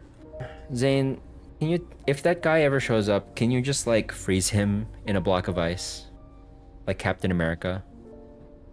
I will I will greenlight that for you. You have the full authority to do that. White roses in Chinese culture mean death, mourning, and remembrance. And they also mean purity, innocence, and new beginnings. And they're frequently used in weddings, so who knows? Ah, okay, maybe it's like an Eastern versus Western thing. Or like metaphors thing. Zane, we as your wives give you full permission to clock his ass as necessary. Exactly. Deck him for us all, please. Zane turns the steering wheel, and the car joins the stream of flowing traffic. That guy seems to know you pretty well. Are you acquainted with him? And Xander Sciences. I feel like I've heard that name somewhere before. Oh, what? Your colleague praised you, saying there are things only the two of you can do. I'm very curious now. Xander Sciences will provide you with the best staff, Wow. best lab, and even the best treatment. What the hell? This was actually mentioned way back then? In like chapter 1? Holy crap. Hello, hello. Welcome, welcome. That is crazy. Well, I'm not surprised that Raymond was affiliated with them, because Raymond was a piece of shit as well, right? It was like all these crazy and unhinged people all work for the same organizations, you know, Ever, Xander Sciences.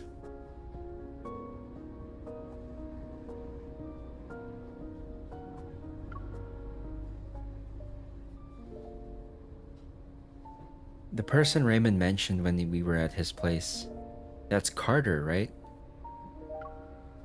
We studied under the same professor. That's it. The paths we're walking are completely different.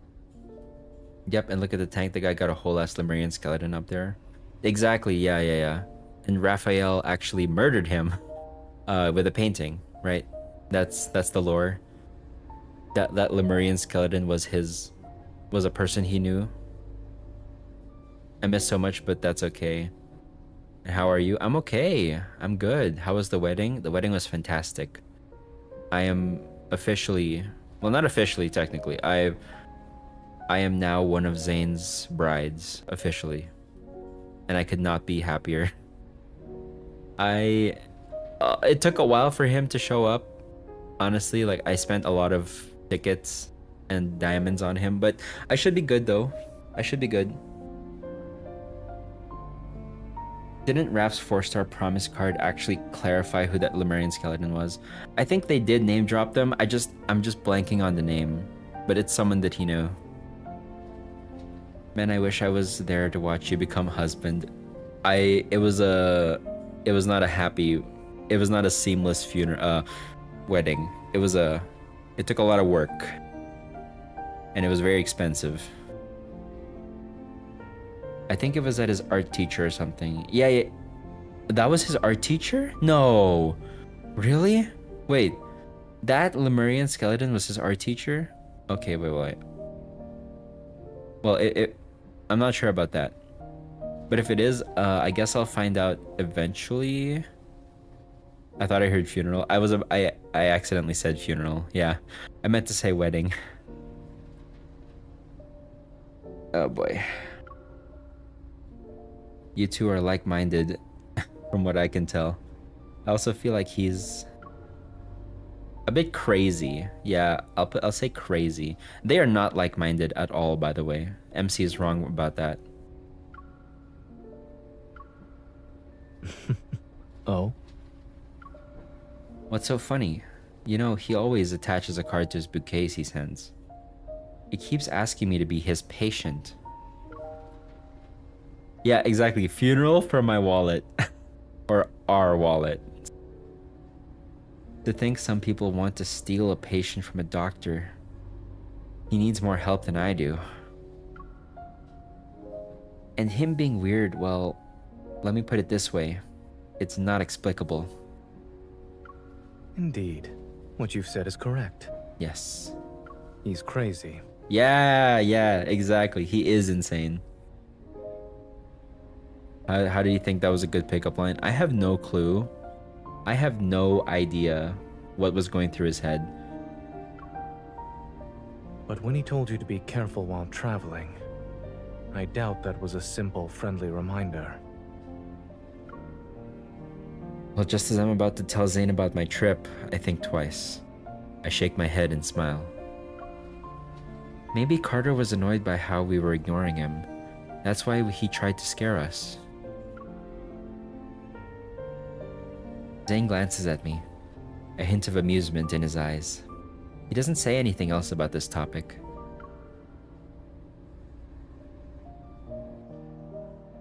Oh, 3 days later at the airport. Oh, Grayson, my boy. My boy, how are you doing? In the bustling airport lounge, Grayson is stunned. Several seconds pass before he finally blinks. So, you're our hunter escort this time? Pleased with Grayson's reaction, I can't help but imagine what expression Zane will have when he sees me later. I move closer to him and shake my plane ticket at him. What's that expression? Do you feel relieved? Or are you even more anxious? Do you want to know the truth? Yeah. While Grayson's tone sounds lighthearted, a subtle tinge of concern appears on his expression. They say the hospitals are doing an academic exchange. But in reality, we're going there to help them. Why else would they send such a large team?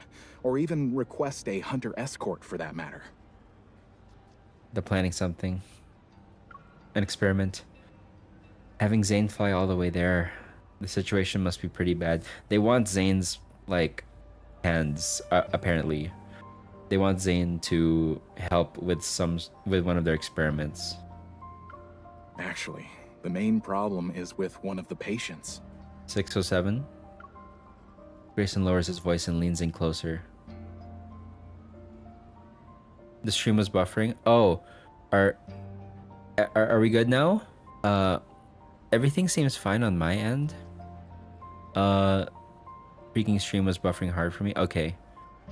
Hopefully it's okay now. I don't see anything choppy on my end. But yeah, let me know if that happens again. Okay. Grayson lowers his voice and leans in closer. His biopsy results show that the crystals in his heart have a certain shape and structure that's different from the ones you'd see with protocore syndrome. Also,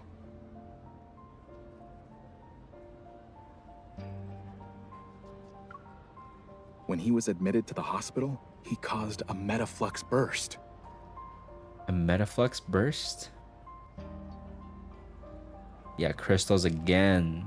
Again with the crystal. It never stops.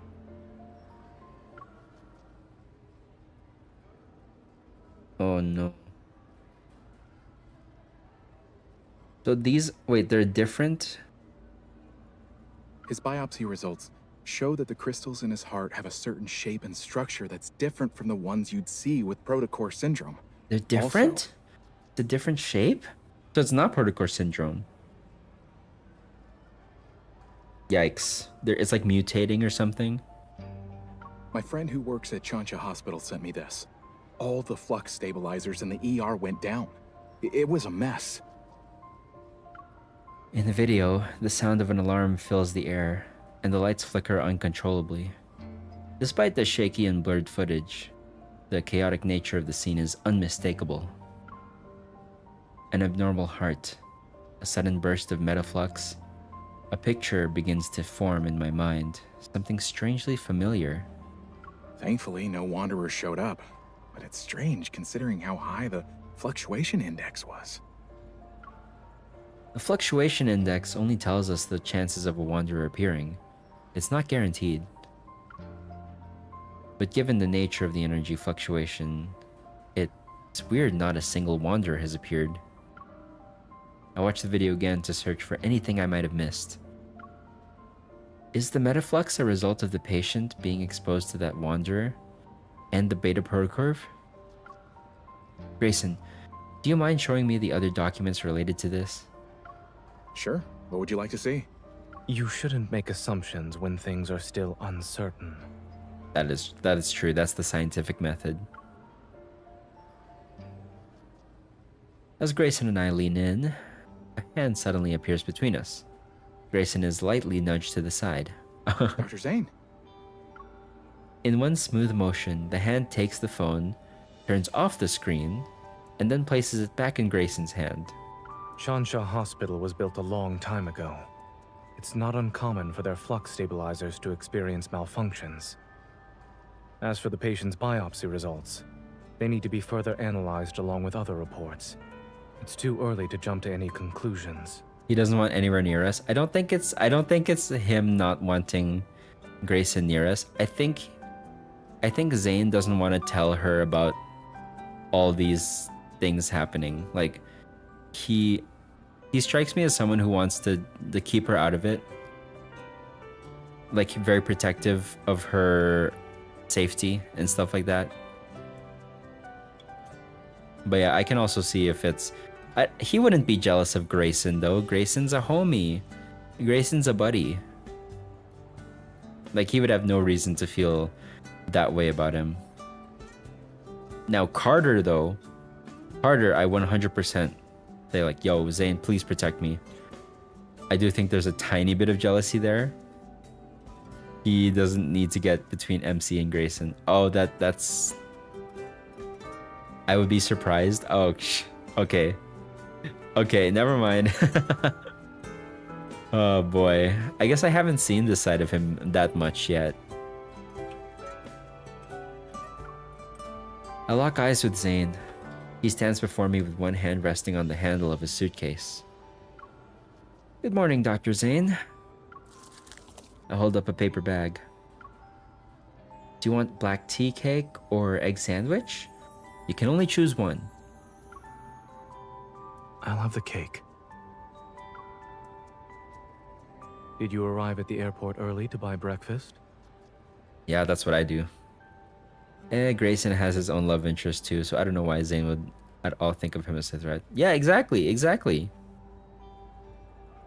Yeah, Grayson has that other hunter that he like flirts with, right? I always, honestly, I do this though. I whenever I have a flight, I go there as early as humanly possible and get breakfast or chill before my flight. I never want to be rushing at a flight. He doesn't show it often, and I think he would agree that he has nothing to worry about with Grayson.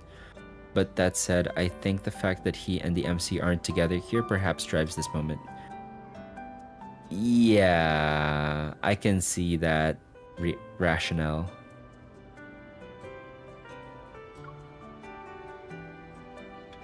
When did I ever say that? I retrieve my suitcase from behind a chair and proudly present my ID as a hunter escort to Zane. Surprise! Mm-hmm. Well, contrary to expectations, I see no traces of astonishment in Zane's expression. Instead, he calmly hands me a hot latte. Have you ever thought about who approved and signed your escort application and ID request? Oh shit! Damn. He was like 5 steps ahead. Wow, Zane. Okay, well, chapter 4. Let's just jump into it. Damn, he really got us, yeah. Zane is very sassy when he wants to be. The flight takes several hours. Eventually, the plane lands at Chansha Airport. Boarding the shuttle, then sent by Chansha Hospital, the medical team immediately heads to the destination. The chief of surgery, his hair already starting to gray, exchanges pleasantries with Zane before quickly delving into a discussion about the patient. They're on ECMO. After the open heart surgery, adhesions began to develop. And this morning, we saw the crystals spreading. They're very close to the lungs now. Oh god. Then we'll have to perform surgery as soon as possible. Zane quickly flips through the patient's medical record while putting marks on the paper. Crystal extraction is already a complex procedure. Those adhesions, we're worried the patient won't be in a stable condition while under anesthesia. This is our only option. We must perform the surgery. Let's reassess the patient's health and proceed once his physical condition allows it. Okay, I don't know. I hope they'll be okay. A few hours later, the surgical lights are turned on in the operating room. The rhythmic sounds of medical equipment reverberate. Led by Zane, a team of medical staff focuses on the surgery at hand. The observation room is filled with people, and their gazes are fixed on a large screen. On it, a pair of hands uses a scalpel to meticulously remove tiny crystals. Zane being 27 years old and already leading a team of surgeons from a top hospital. Yeah, that's why he is a prodigy. He is the goat of medicine. He's like Doogie Howser. Okay, maybe that is such an obscure reference. I don't know if anyone here understands that. He's like a really good surgeon.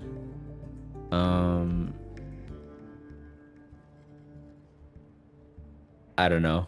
I don't have a good reference other than Doogie Howser. Zane's just built different. He is built different. Clear the view. Oh, wait, this is the first time I'm seeing him in his like protective equipment. In like squabs. Squabs? Is that what they're called? Oh man, what do you, there's like a word to describe this like doctor getup that they wear with the face mask and the blue outfit as well. Scrubs, that's it. The way Twitter was thirsting over his avatar here the first time in Scrubs. Yeah, Scrubs. Scrubs is the word. Really? People were thirsting over him when you could barely see his face or his body? That's interesting. Interesting. After ensuring there's no unusual activity, I make my way back to the glass. Dr. Zayne is brave for taking on such a risky case. It's the forehead? No way. Oh my god. Well, I mean, if it whatever does it for people, you know, I'm not gonna judge. Captain Willow. We meet again. During my previous visit to Chansha City, we worked together. After exchanging formalities, she shows me to the updated data. In a matter of seconds, the record of a wanderer's recent activities appears on my watch's built-in 3D map. It managed to traverse the entire city in 5 minutes. I've never seen a wanderer move that fast before. Captain Jenna said there's no clear image of the wanderer yet. Do you have any new leads? We did some comparisons. Aside from the protocorps not aligning, the Wanderer closely resembles Mist. Mist? But if you look at all the data, the traits this Wanderer exhibits are different from the Mists I've seen. Yeah. I don't know what got into it, and how it managed to hide so well. Perhaps the Ether Core made it mutate or something. Oh, suddenly the discussion erupts next to us. It draws my and Willow's attention to the screen. A scale-like tiny crystal is slowly being peeled away from the edge of a blood vessel. Ew. Surgeons have some steady hands, huh? That's what I respect most about surgeons, like the steady hands. My hands are not as steady or reliable, so I like really respect everyone in that profession. That crystal. Exactly why my anxious ass could never be a doctor. Yes, 100%.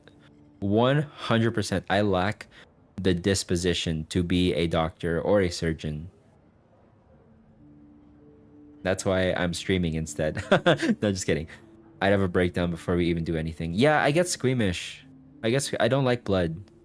I don't like the sight of blood.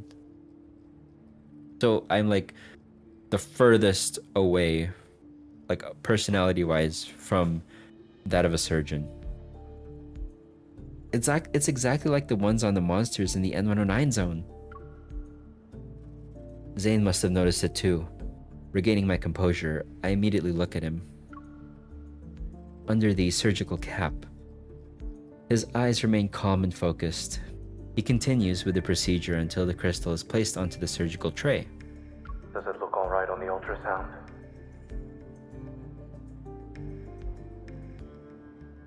Yes, it came up. Okay. Bleeding? No. Oh, good. Let's wrap it up. Applause erupts throughout the observation room, and relief washes over me. Yay, it's okay. However, I feel a strange, unusual tremor in my chest. Uh-oh. Something is rapidly expanding. What? What? Protocore? Oh, metaflux. Shit. Okay. The alarm from the flux stabilizers resounds throughout the entire operating room. Captain Willow and I exchange a look and immediately get to work. She starts evacuating the spectators while I run to the intercom. Zayne, a wanderer is about to appear. You need to move. Dr. Zayne, the patient's blood pressure is dropping. Oh my god, no, not now. Increase the adrenaline to 0.1 micrograms. The alarm becomes louder. I immediately pull out my gun and aim at the area where the energy fluctuation peaked. No, shit. Okay, this is bad timing. Zayne can't even help us. He's operating on someone. The faint energy fluctuation dissipates, yet the tremors I feel in my chest show no signs of subsiding. Zayne, you need to leave, or else it'll be too late. The patient's vitals are unstable. Moving them isn't feasible right now. Oh no. Through the glass, Zayne looks up at me, his gaze as calm as ever. Can you suppress the accumulating metaflux with your evol? No, I don't think so. I meet Zayne's gaze that carries a subtle attempt to comfort me. My attention turns to Grayson and the others who are visibly worried. They wait for my response. I'll do my best. Give me 5 minutes. Let's continue. Oh my god. Is there a battle? Like right now? No. Yeah, Zayne trusting us completely is nice to see. I appreciate that.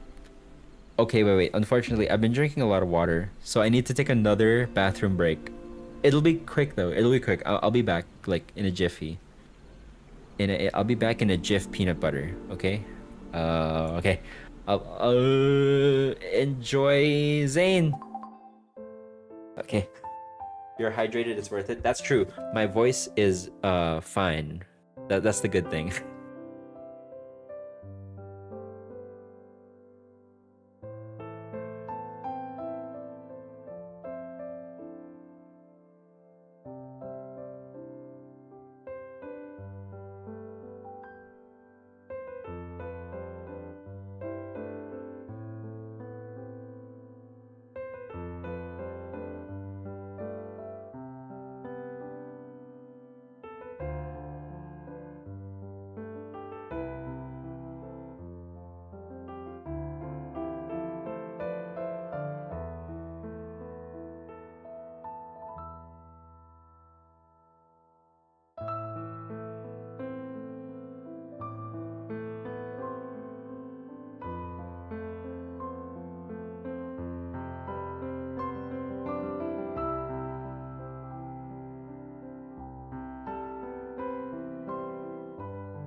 I'm back. Hello. Zayne, I love you. I love him too. Okay, let's resume. That was a brief break. I'm gonna go until this chapter is over. Chapter 5. Let's do this. Using my evol and flux stabilizers, I successfully buy the necessary time for Zayne to finish suturing. When the surgery ends, the metaflux suddenly dissipates as if what happened earlier was an illusion. Other medical staff will handle the follow-up procedures. I change out of my sterile suit. Just as I'm catching my breath, Zane pulls me into the lounge where no one's around. Give me your left hand. I'll do a quick evil examination. Okay.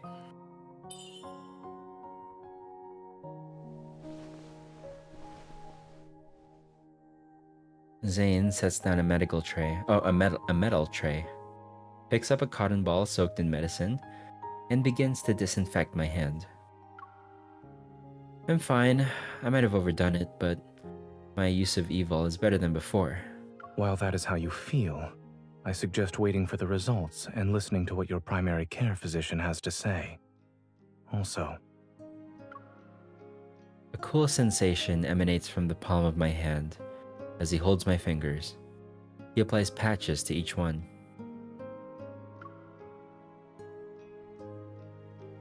you should be well aware that the metaflux earlier wasn't something an ordinary wanderer could generate.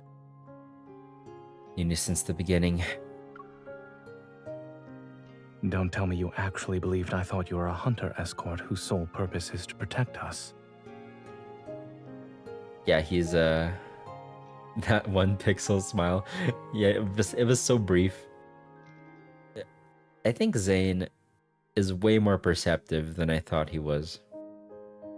Like he knows that this isn't just like a run-of-the-mill operation, you know? Of course, you and Dr. Noah have known about the existence of ether cores for a while now. Straightening my posture, I start thinking.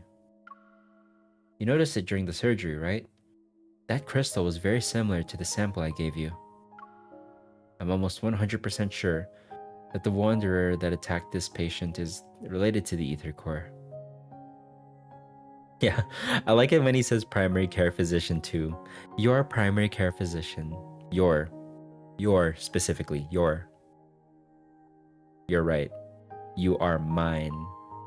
My primary care physician. I am yours and you are mine, you would say. It's possible the ether core made those monsters in the N109 zone transform into their current state. Not necessarily.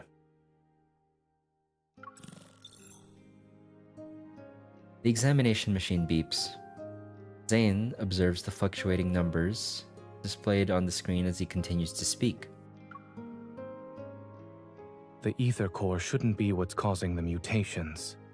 Your heart's integration with one is a perfect example. Given the extent of the mutation you've described, I'm more inclined to believe that. That what? Someone attempted to be smart, but ended up failing in the process. Carter. It's Carter. This guy's a rat. Are you saying someone is responsible for the appearance of those monsters and this patient's condition? I'm merely speculating. Don't forget, in this world, many forces covet the ether core. You haven't met all of them yet. You're right. All is well. The machine beeps, which indicates the end of the examination. Zane carefully removes the patches from my hand and puts them away. In the quiet room, the second hand of the wall clock moves quietly, plucking the faint light enveloping us. I can't help but yawn. I told you I was fine. If I have to say there's a problem, then I'm feeling a little tired now. Watching a surgery must have been boring. Not at all. It's actually my first time seeing you perform surgery. You look cool. That is real though. Like I would not call a surgery boring, even if I watched one in real life. Harrowing, stressful, but never boring. Taking a paper bag from the table, he settles on one side of the couch. He grabs a sandwich and pulls it apart with his clean hands. The hospital cafeteria is closed. We'll have to make do with what's available to us. You got it. While the chaos subsided, The persistent scent of disinfectant lingers in my nostrils. While my body is tired, my mind is still excited. I decided to direct my excess energy to the surgeon himself. Weren't you listening to me before?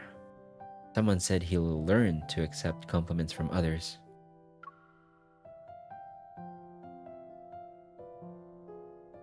I accept your compliment. Aww.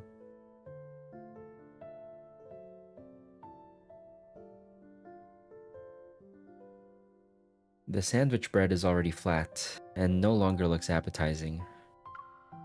With the finesse of a seasoned chef, Zane lifts the bread and removes the greasy bacon. Oh, can he cook as well? Can Zane cook too? He's so cute, Your Honor. He is too cute. Too handsome. Too dependable. He's too perfect. He's too perfect. I think so. Let's go. Get you a man who can do it all. This guy can actually do everything. He can cook and makes dessert. I mean, he did make that like seal, that sealed snowman thing during like our first date. He then proceeds to discard the wilted lettuce, leaving only the ham slices, red cabbage, and shredded pork that have withstood the test of time.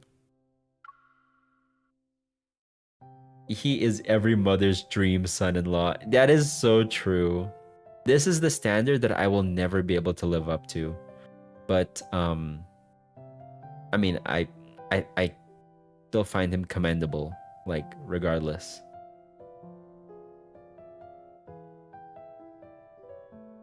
Today will be very memorable of me. Not only did I see you perform surgery for the first time, but I also had the privilege of observing a sandwich undergo surgery. I've just removed the parts that experienced excessive nutrient loss and would have impacted digestion. Ooh, nutrient loss? Interesting. Really, I didn't know about that. Is nutrition one of the things you can research? Is there anything Dr. Zane can't master? I have to admit that when it comes to accepting compliments, I'm not very good in front of you. But I suppose there's a chance for you to teach me in person. Looking at me with a meaningful expression, Zane places the surgery-affected sandwich into my hand. He then pulls out a fun... This is so funny. This is such a funny way of describing like an open sandwich. A sandwich where you just remove like all the other stuff.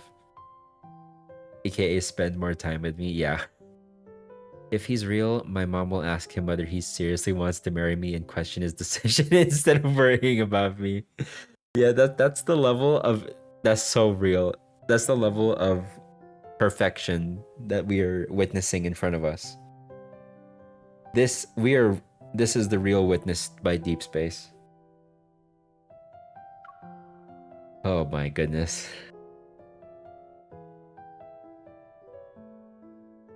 Baffled, I lean in and watch as Zane taps on a message notification. He opens up a new medical team group chat which was created earlier today. Grayson has shared a group photo there, where the medical staff, their smiles tinged with weariness, hold glass vessels that are visibly cracked. Were these cracked by the energy I couldn't contain when I lost my target? You overdid it, yes. But the medical staff said you're the most surprising hunter they've ever seen. What does that mean? They don't need to go that far. What does that mean? Surprising? Embarrassed, I sheepishly laugh. I quickly shift my attention to eliminating the sandwich. They had fun with writing this. Instead of, I will eat the sandwich, I will eliminate this sandwich. Before Zane can speak, his phone abruptly starts ringing.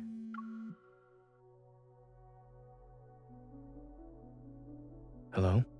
Oh, Carter? Upon hearing the voice on the other end, Zane freezes. Surprise appears on his face. The patient woke up? Oh, he's up. Whoa. Okay, I didn't expect that. Okay, let's see what happens.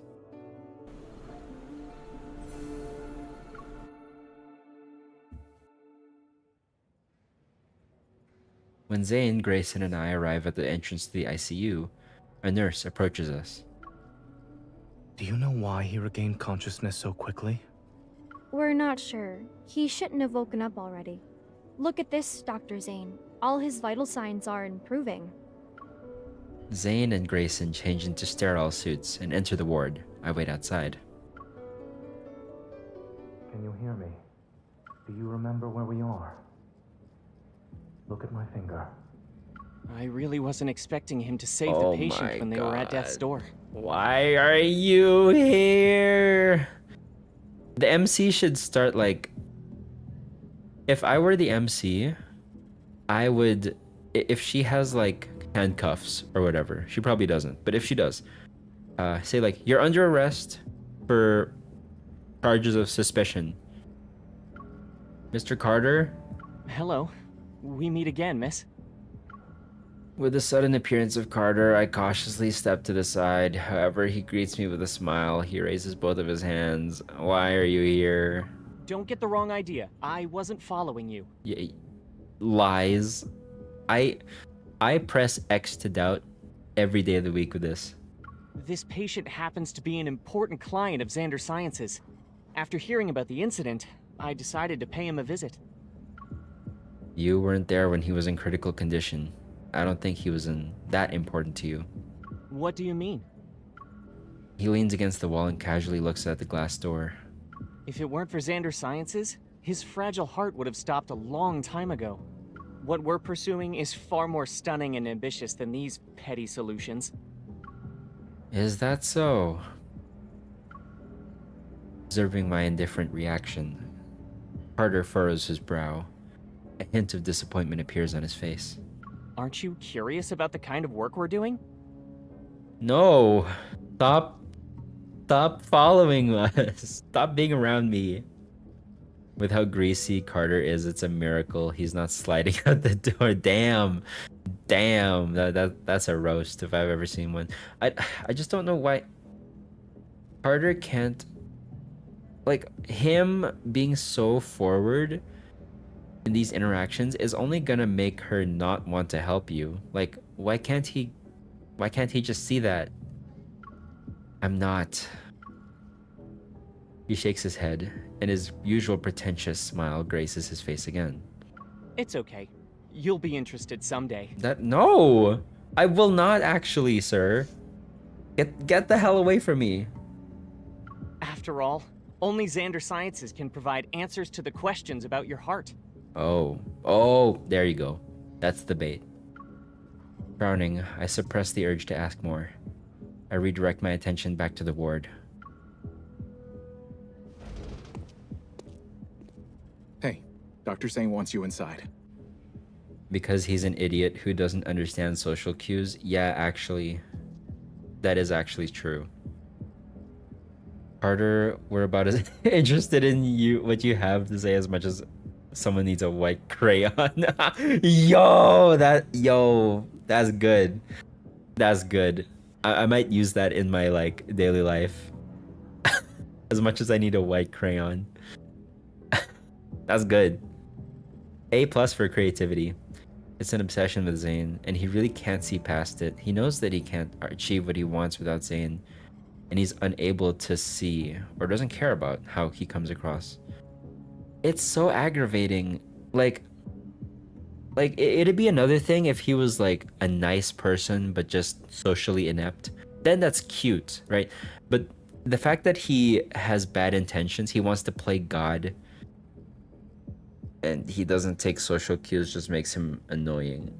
So annoying. I'm done with this character. Grayson hurriedly walks out and hands me a sterile suit. Excuse me, this is the ICU. For the patient's sake, we kindly request that unrelated individuals leave. Thank you, Grayson. Yes, thank you. Saved me. Having no intention of paying any more attention to Carter, I changed into the sterile suit and entered the room.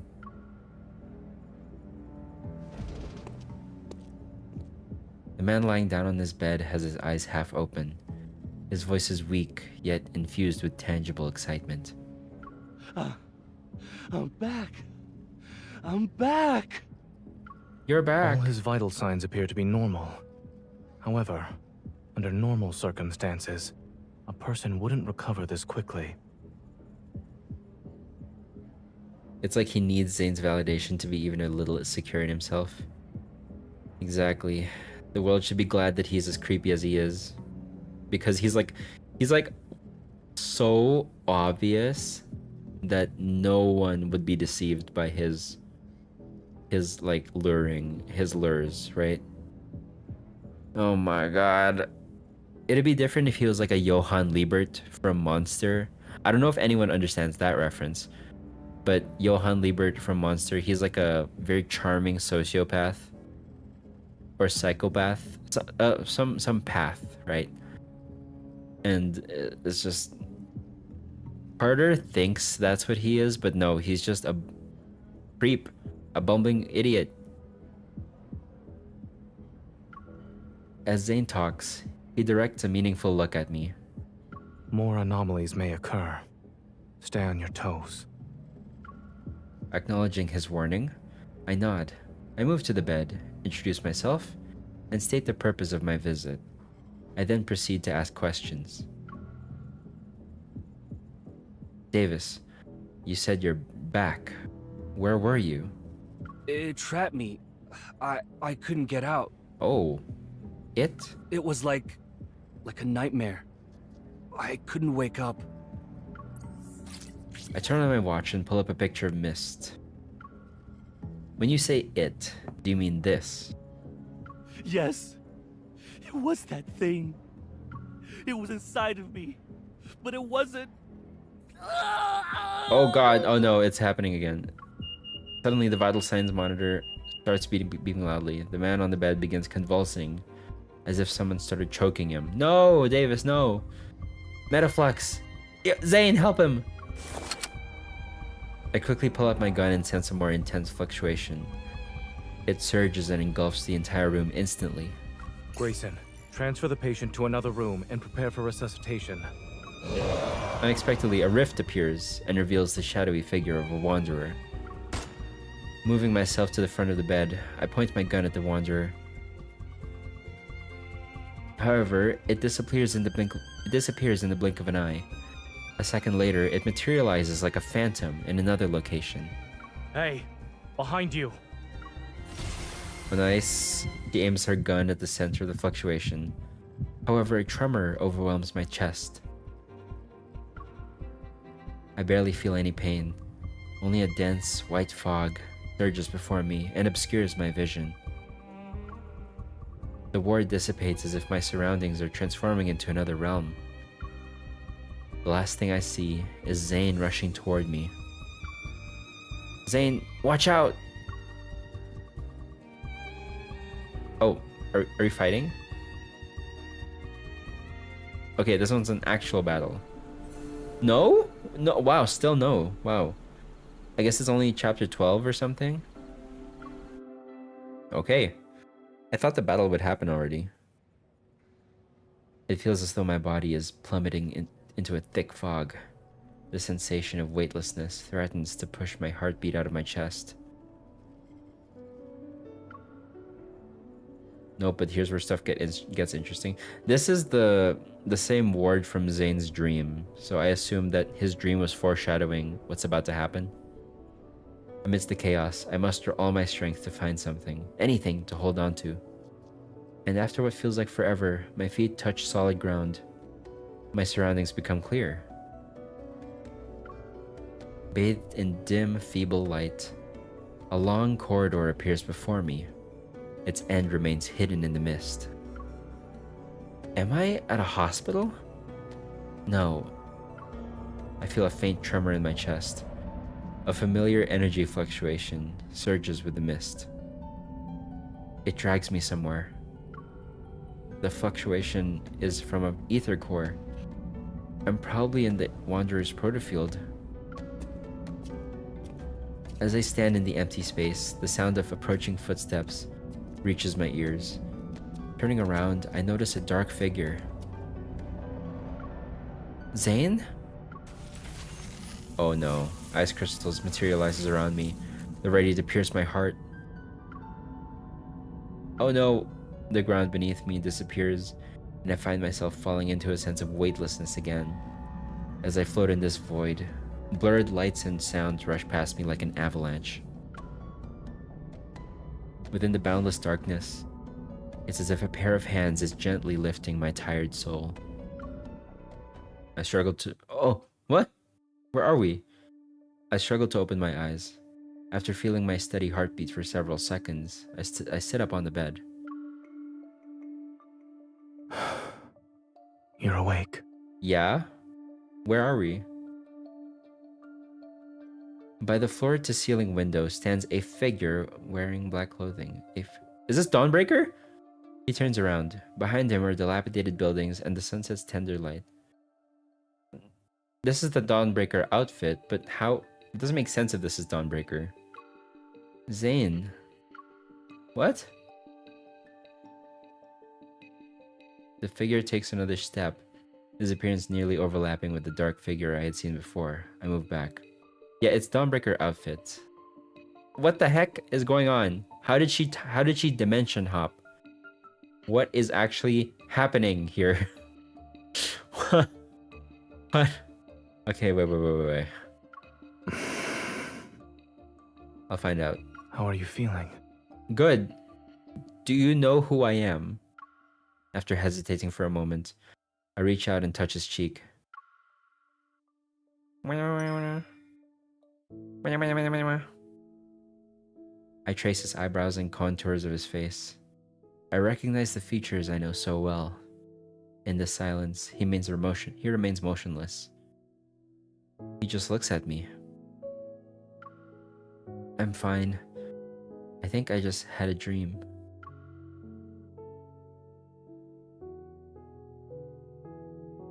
Apparently it's the influence of the protofield that's caused me to have those strange illusions. Shaking my head to clear my thoughts, I shift my focus to the room. The cracked grayish-white walls enclose a space where a sofa, holographic screen, refrigerator, and various functional home appliances exist in close proximity.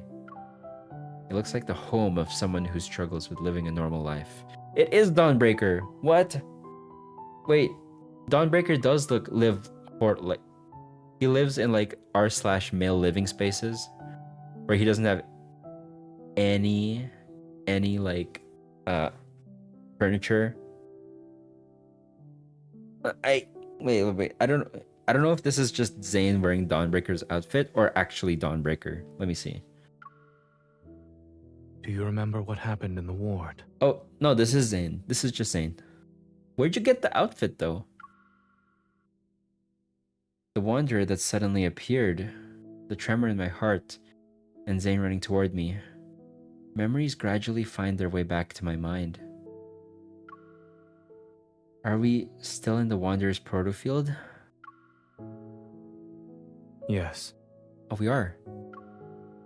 Following ZAYNE's gaze, I get up from the bed and join him in looking out the window. As the final remnants of twilight vanish, the city stands before us under a light blue sky. Its desolation is evident. This place is a rusted skeleton of its former self.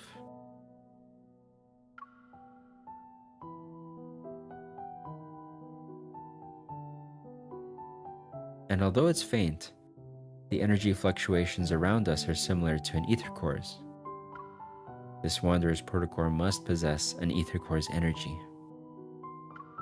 But in my dream, it's as if the chill from those ice crystals still lingers in the air.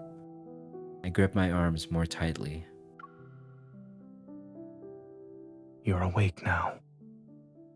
Remember that whatever you dreamt about was only a dream. What? A blanket is draped over my shoulders. I reach out, but he walks away before I can touch him. ZAYNE opens the refrigerator, revealing a collection of peculiar bottles with mysterious liquids, and the jar half filled with chocolate. a jar half filled with chocolate. That's not a reference to the kid, right? The kid in Dawnbreaker's story. Yeah, he took him to a dessert place, right? Oh no. After opening the jar, he offers a few pieces to me. Their packaging unexpectedly fancy. Oh, that's the chocolate that the kid gave him to to have him find the killer of his mom. Turns out he was the killer, but oh my god. Yeah, the energy drink and the chocolate. Yeah. Georgie. This is definitely Dawnbreaker's place. That's the jar that Georgie gave him. Man, I thought this was gonna be a happy branch story, guys. Can we be happy at all? Is there just like a lighthearted event? Is there gonna be a lighthearted branch or main story? Can we? Well, I guess there's no like plot progression if it was all happy, to be fair, but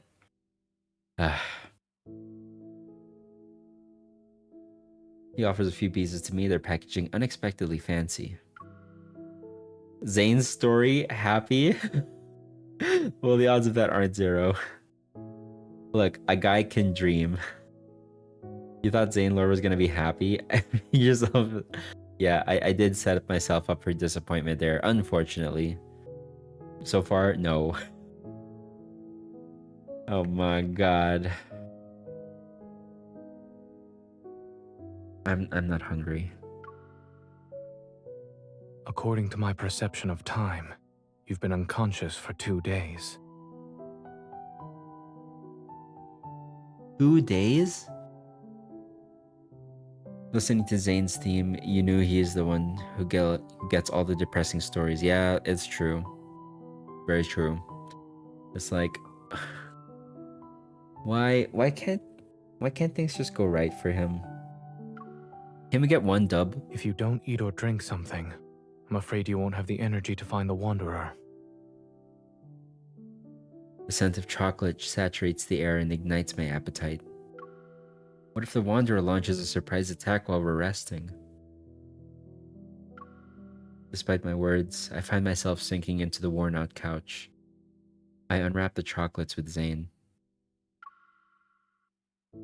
I look up, and my gaze falls upon a bit of vibrant green on a desk. It's a flower pot with jasmine in it. It sticks out like a sore thumb in this desolate world.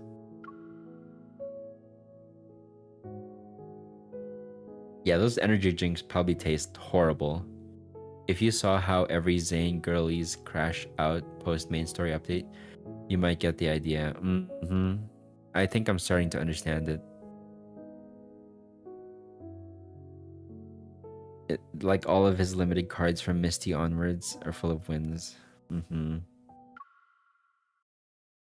Oh my goodness. Oh my god, it's a flower pot with a jasmine in it. Yeah, the one that he had at the end of Anecdote 3. Shit.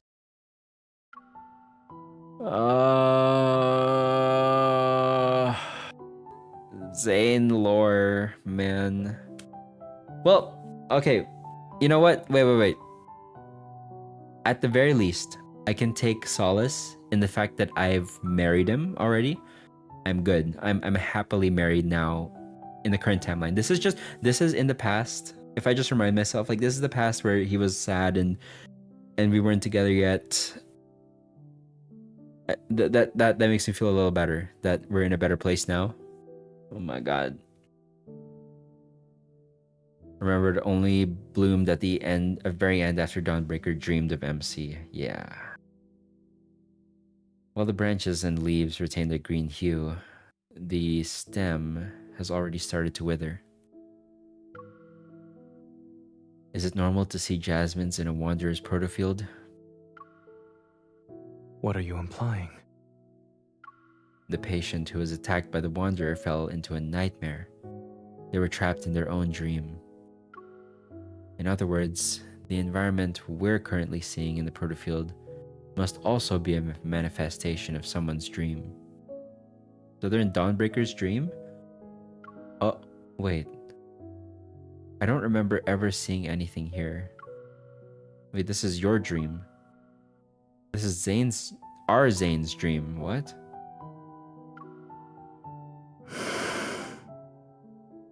Are there any comments you'd like to make about it? So we're in the dream that Zayne sees every night when he goes to sleep of Dawnbreaker's world. Yeah, they do dream of each other. Oh boy. Okay. But it's our Zayne's consciousness in this Dawnbreaker dream. So I'm still a bit puzzled on that, but you know what? It's probably all good. Yeah, that's why he's in Dawnbreaker's clothes. Honestly, with how much fluff we get in Zayne's recent memories, I start hoping they give us more Snowy Serenity-like memories. I want that angst. Really? Well, yeah, to be fair, I think most of his memories are just happy ones or wholesome ones. So if you're looking for a sad one, yeah, I hope they do one in the future. But why would you do this though? It's Zayne. No, okay. It's Zayne's dream, but when he dreams of what Dawnbreaker goes through. Oh. Okay. Got it. Oh my goodness. Okay. Even in a world as broken as this, chocolate still exists. I expected nothing less from you. Shouldn't you be saying something like, "Thank goodness it's Zayne's dream. We can still eat chocolate."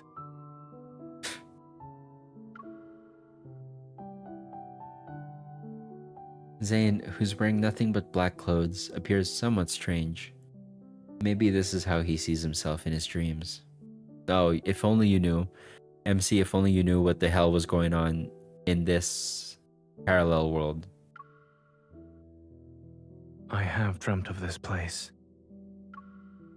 However, the jasmine hasn't wilted yet, and the world itself isn't in such a dilapidated state. Yes, there's still hope. Is this the nightmare you've been having then?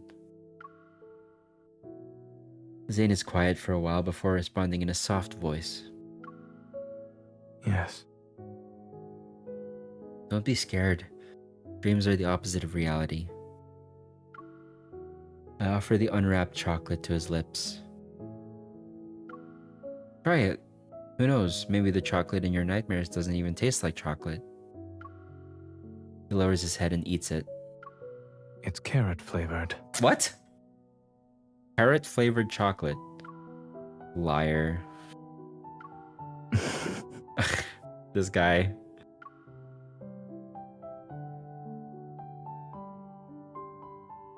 He looks out the window again, where the silhouette of a bird flies across a darkening sky. Since dreams are the opposite of reality, perhaps I'm not a doctor in this one. You aren't, but the you here watches like TV shows of doctors to remind him. This line kind of weirds me out. Dreams are the opposite of reality. Georgie says that his mother told him that in Antidote 3, so it's kind of weird that the MC says it here. Oh, it all... Maybe it's like a... Maybe like the subconscious of the MC knew that line was impactful to Zayne Dawnbreaker. I don't know how that would work, but what if?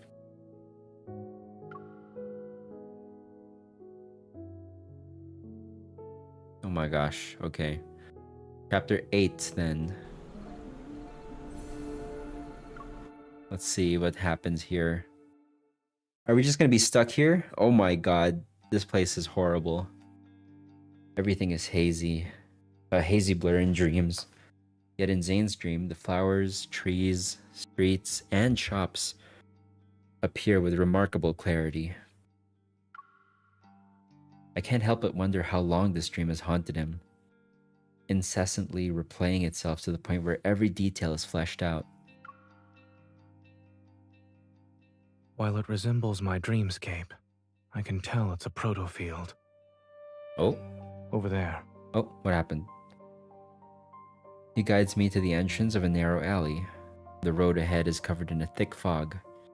It's as if we've reached the edge of the dream itself. From the fog, a cluster of black crystals has emerged. It blooms like a flower and is as tall as a 3-story building. Oh my god, that's ginormous. It blocks the path. A protocore cluster? It regenerates very quickly after it's broken. I'd say it's as good as new within a few seconds. My god. Yes. I tried destroying it before you woke up. As I recall my past battles, a hypothesis forms in my mind. I think I know what's going on here. There must be another protocore cluster in this protofield, and they provide energy to each other. We need to destroy both of them to leave it. Eating sweets certainly makes one smarter. Hey, we're smart. we don't need a boost. Thank you for the compliment. I gesture toward him. Though I'm not only slightly smarter than you. Chuckling, ZAYNE pulls down my hand. Since this is your dream, do you think you know where the other protocol cluster is? When you're in a proto-field, using evol in a scientific matter is more effective than dreaming. The protofield is practically drenched with erratic energy fluctuations.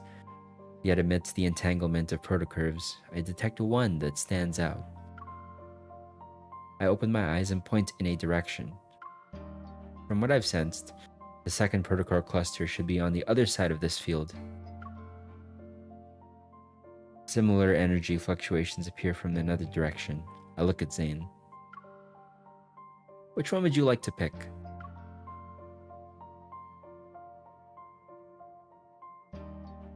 He looks into the distance. I don't know if I imagined it or not, but some sort of emotion stirred in my eyes. The one that's farthest away. Why? Why the further one? The far end of the city is cloaked in a black mist, resembling the gaping maw of a beast hidden in the shadows. Nope, I want that one. I understand this is your dream, so you know where the dangers are, but are you going to face them alone? This is my dream. I can get to my destination faster than you. But your dream isn't exactly being nice to you right now. Maybe the more you try to use it, the more it'll use you instead. Let me go instead. You. Don't push yourself when you're in trouble. I got your back. That's a tip from your hunter escort. Smiling, I take a step and pat his back. Without waiting for ZAYNE to respond, I wave and start walking. Don't push yourself. That's a tip from your primary care physician. I love their banter. It's good. It's good. It's cheeky. It's cheeky. It's playful. Behind me, I hear a soft sigh followed by ZAYNE's words that are tinged with worry.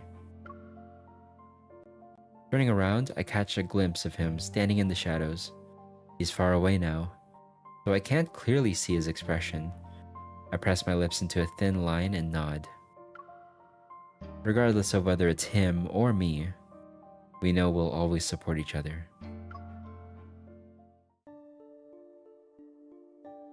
I thought this was going to be the kindled memory for a second. As the girl walks away, her figure disappearing from the fork in the road, ZAYNE turns his gaze toward the alley's depths. Within the thick fog, a broken street light flickers intermittently. What's happening? Oh! What's she doing? He raises his hand. Part of the mists detach themselves from the air, barreling and condensing. They coalesce into icicles above his palm. Dark impurities silently emerge from within them, but they stop spreading just as they're about to breach the outermost layer of the white crystals. It's as if a looming black hole threatens to consume everything pure and white. Yet, a thin, unwavering layer of pristine ice remains resolute in being the last line of defense.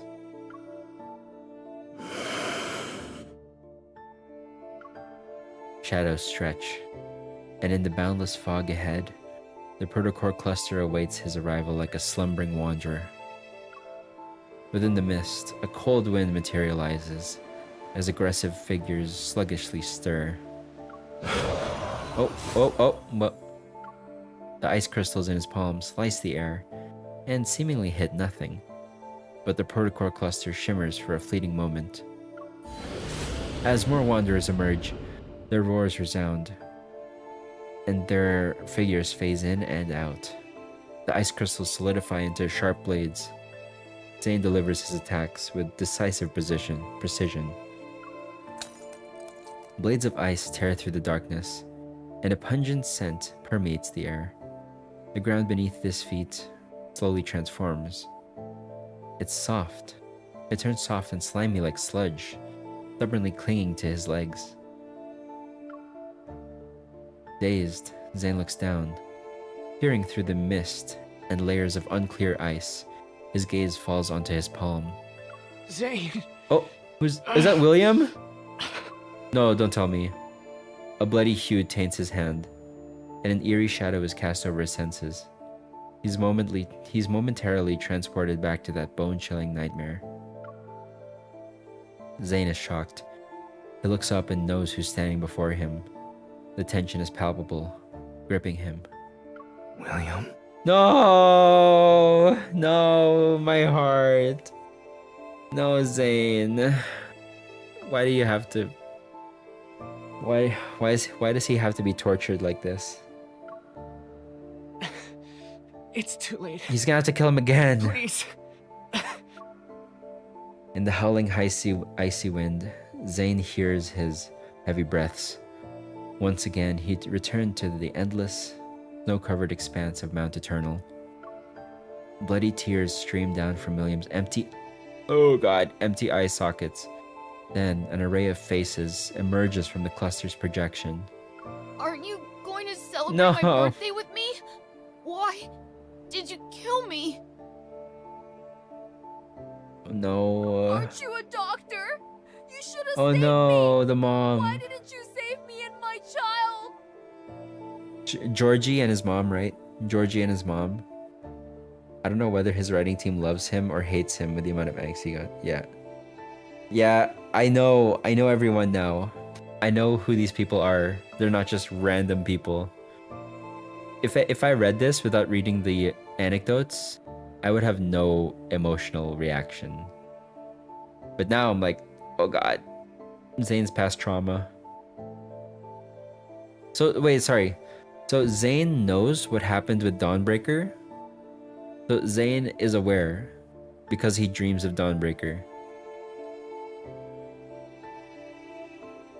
But when he dreams of Dawnbreaker, he's not actually Dawnbreaker ZAYNE, right? He's not the same ZAYNE. So that's the part that confuses me. Okay. ZAYNE, please. Kill me. He's suffocating. He's trapped. His head is spinning. ZAYNE notices fingers are trembling uncontrollably. He staggers back only to trip over something again. It's just an illusion. It's not real. It's not. I've seen a lot of people read this without the necessary background, and they're always really lost and confused. I wish Infold told people what they needed to read in order to understand. That's okay. That's why I'm grateful to have people like everyone here who will tell me, okay, you need this to come for context. You need this. It really adds to the experience. I think he saw that happen as a dream over and over again, probably. I wonder how. Sorry. Wait. Okay. I'll put a pin in it. I want to bring something up later after I am done reading this branch story. More and more hands stretch out toward him. They're frozen. The space around him shatters and distorts into mirrors. They reflect his bloodshot eyes. They reflect his hands are clenched so tightly that veins bulge. A black icicle suddenly pierces through the mirrors and shatters part of the protocore cluster. The protocore cluster doesn't regenerate. It resembles a cliff teetering on the edge, ready to collapse in on itself. She made it. Nice. Okay, so we destroyed both. As the mirror shards dissolve into black mist, the cold light intensifies and casts an ethereal glow. Determined, ZAYNE thrusts the ice blade toward the human figure. ZAYNE! The ice blade stops as ZAYNE's pupils contract. It's her. But she can't possibly be here.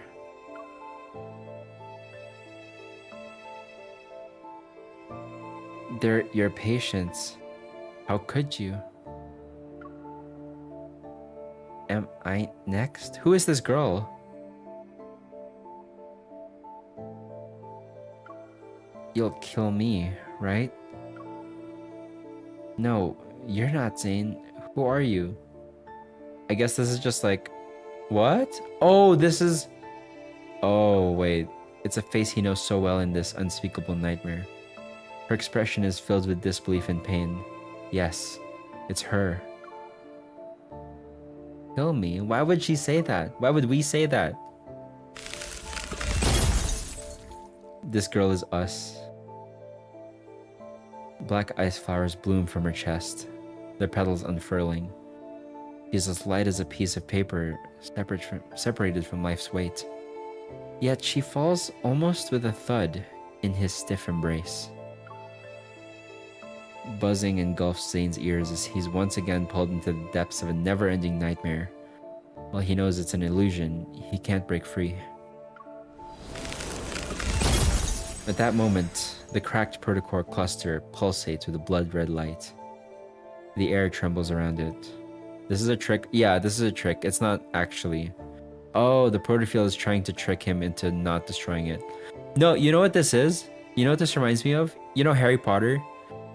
This is exactly like Harry Potter when Ron is gonna destroy the locket. Sorry, spoilers, I guess. And then the locket shows Ron what he doesn't want to see. To try and trick him to not destroying it. Oh boy. This is, yeah. Man. He dreams he kills her along with Georgie, Georgie's mom, and William. That's so sad. That's like traumatic. ZAYNE lives with... Imagine having to relive your PTSD every night when you sleep. Like your PTSD traumatic situation. God damn. Actually, that probably does happen for a lot of people, you know?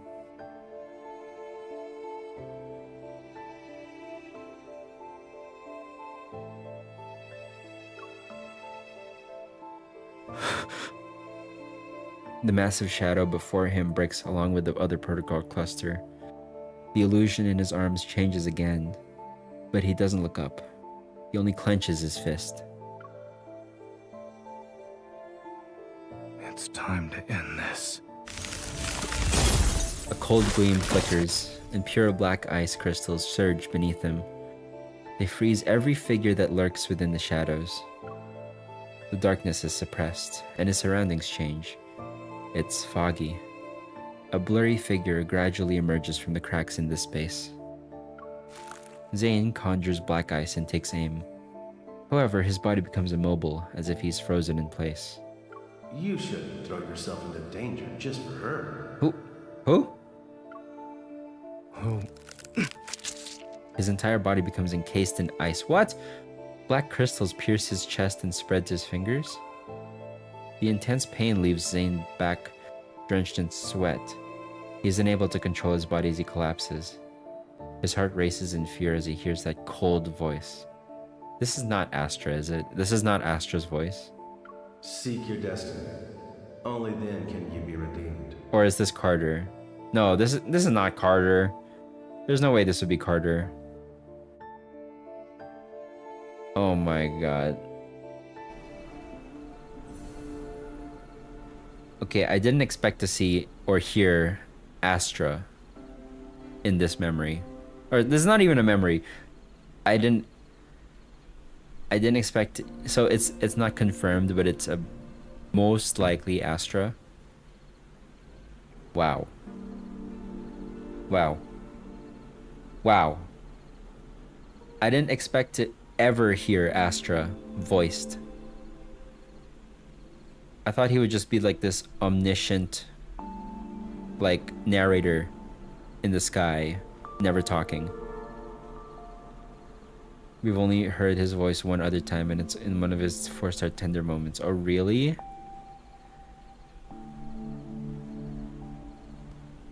Yeah, he really said, seek your destiny and it'll all be over. She isn't worth all your suffering. Yeah, I hate that guy. Oh my god. Okay, wait, let's see. Let's see what else is going on. As the protocore cluster shatters, a distant tremor ripples through the air. The space around me transforms into mist, and moonlight shines down. Okay, so this is her in the other end of the city. Then the fog dissipates. I can feel the ground beneath my feet. I cautiously assess my surroundings and see I'm in a garden at the back of a hospital. Something's not right. This is Lincoln's Axel Hospital, but we should be in Chanzia. My heartbeat quickens and a sense of foreboding washes over me. Holding my gun, I push open the door that leads to the hospital. Behind the door, a white mist emerges. Okay, so she needs to find Zayne like ASAP. They need to reunite. Oh, there you go. I noticed I was back at Zayne's place. By the couch, someone was lying on the floor with their back to me. Zayne! Oh no. Be careful. We haven't escaped this dream. There are 2 layers, and the Wanderer is still here. I rush over to Zayne and help him up. He weakly presses his hand against his left shoulder. His expression alone shows how much he's in pain. The ice. Zayne clenches his left hand and moves away from my hand. The ice. It's dangerous. Don't touch. Uh-oh. Oh no! Wait. It's too dangerous. Who? Is that Astra? I won't be able to control. No. Leave. Now. Oh, this is Foreseer.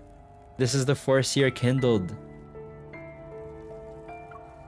No, a sudden voice in my head gave me pause.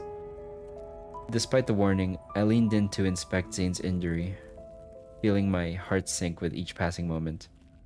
Yeah, this is the Foreseer kindled, where all the black ice is like creeping in, like from his skin. The one that happens near the end.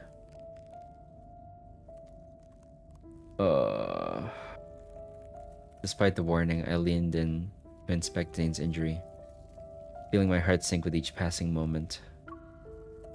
There are no visible external injuries on his body, yet a blackened ice spreads across his wrists and neck. Oh god, it doesn't seem like it'll disappear anytime soon. Is it because he thought about how much he loves the MC? And Astra being an asshole?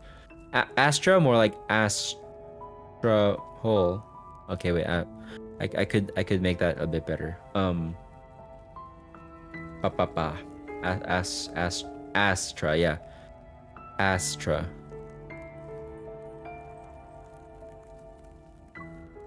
I don't think you're just losing control of your evil. Let me see if I can help. Oh, okay. Don't worry. I'm fine. It was just...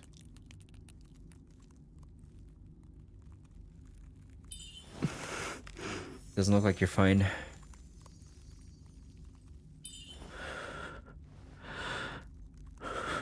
Okay, it looks like it's working. Don't waste your time on me. We can still go after. No. I have to help you. Yeah, Zane. Look, you need to take care of yourself before you can take care of others. That's always what I believe.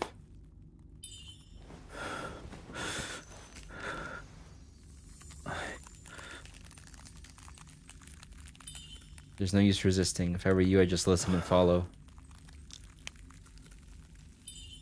I'll help you suppress your evil first.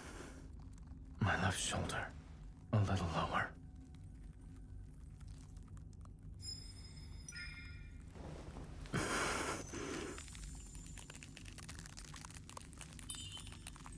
Oh my god. Yo, who has time to read this dialogue? The dialogue shows up in the blink of an eye. Okay, hang on. There's no use resisting. If I were you, I'd just listen and follow along.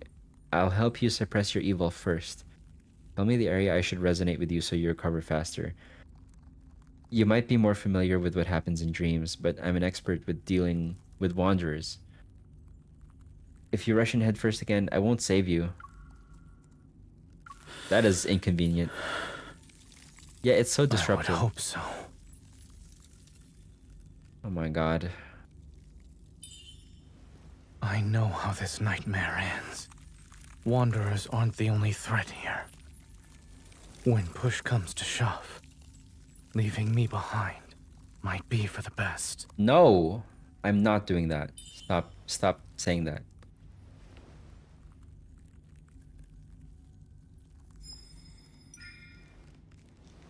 I always keep my word. Oh god, it looks so bad. It looks so painful. What else do you need me to do aside from leaving you here?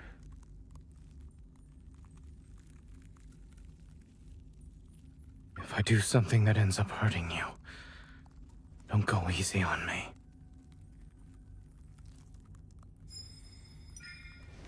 Yeah, you could never hurt me. Actually, the black ice mite. Look, Zane, it's not you hurting me. It's Astra hurting me. That's not your fault. Didn't you agree that you'll do whatever I say? Oh, here's my first order. You're not allowed to talk like that anymore.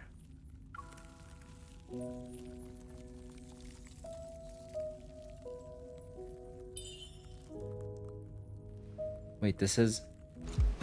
Oh, whoa.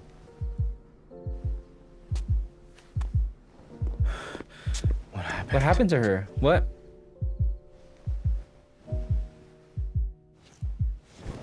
Are you good? Is the MC okay? Oh no, it's her protocore syndrome acting up.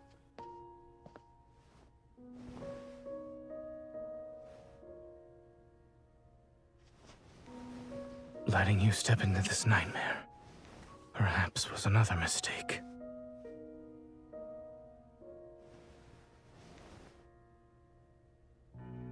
But at least I have one last choice.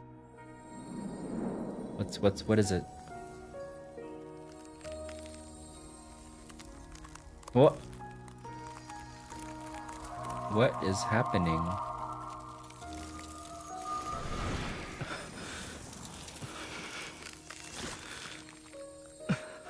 Is he taking the pain into him? Yeah. Seems like it.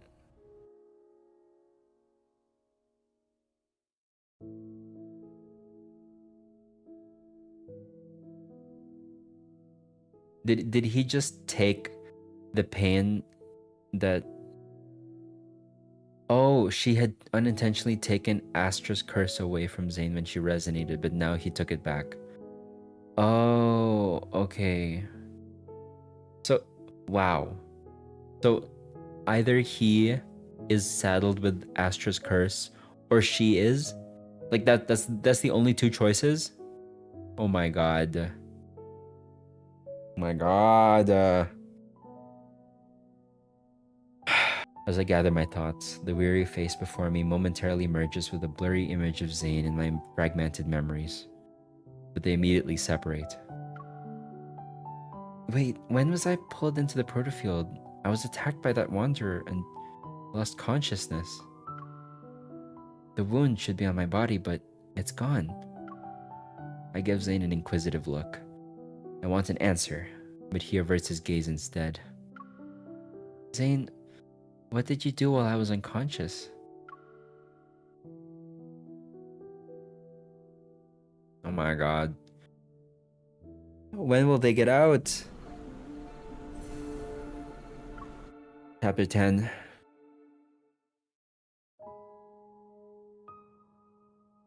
Wait, sorry. That was a really good kindled memory. I like how it had like an extra scene at the end. That's a really good kindled. I'm tempted now to go buy it. Actually, this entire branch is just one entire conga line of pain for Zayne. The Zayne pain train doesn't stop. Fun fact, Frozen Nightfall is Zayne's only 5-star that's ripped directly from the main story. Oh yeah? That's the same with Raphael and Xavier too, right? Their branch story 5-star memories are also from the story. It's good for battles too because it's his secondary Stella. Yeah, the red, right? Red color. Do I have enough blues? Yes, all of the branch stories are like this. I still need to get that. Yeah. Oh boy. Is this why you're losing control of your evil?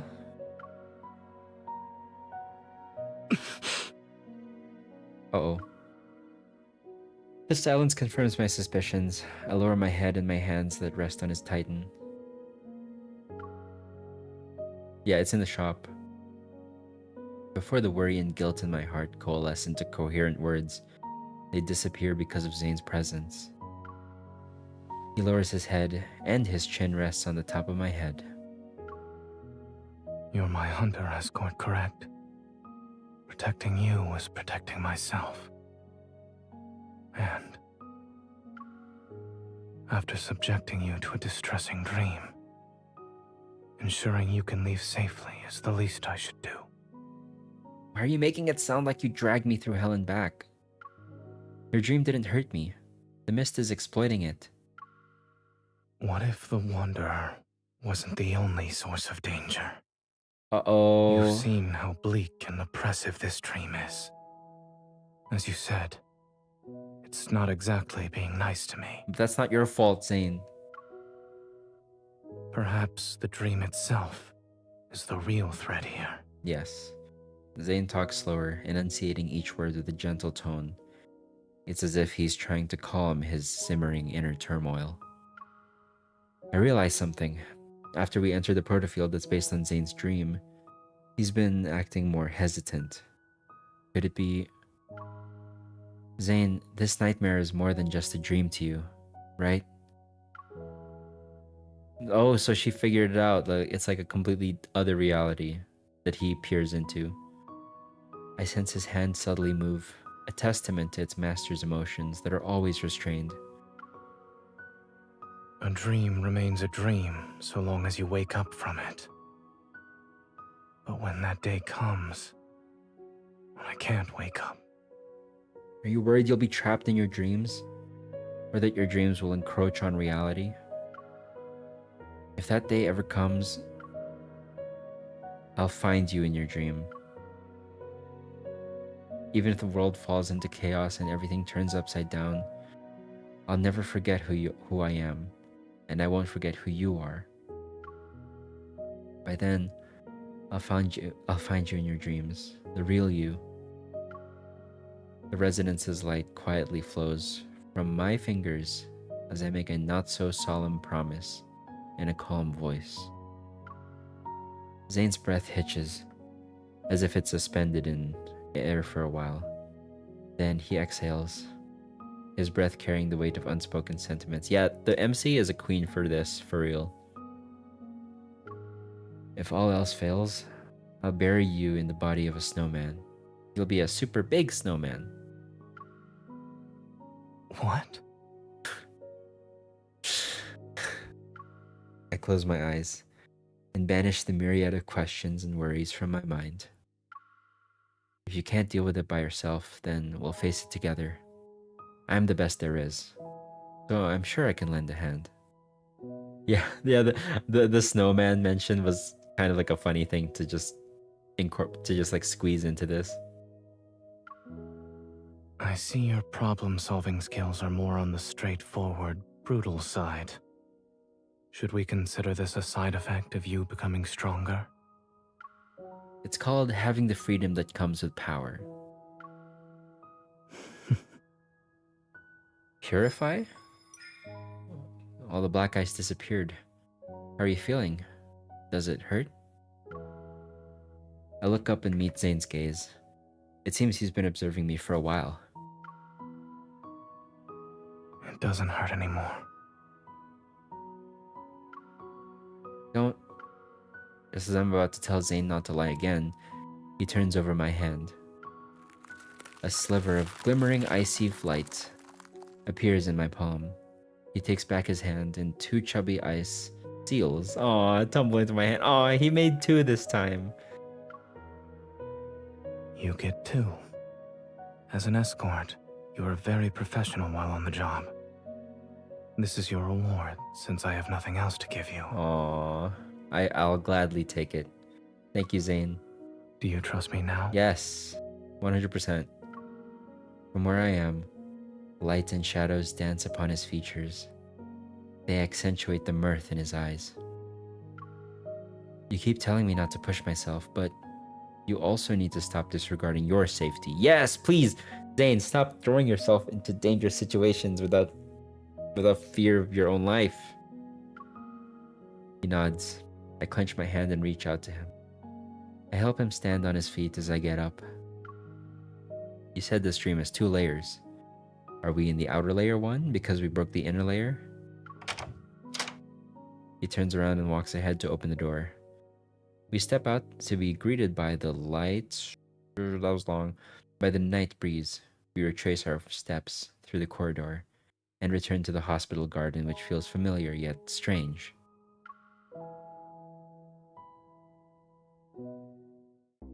A mutated wanderer's protofield defies normal logic.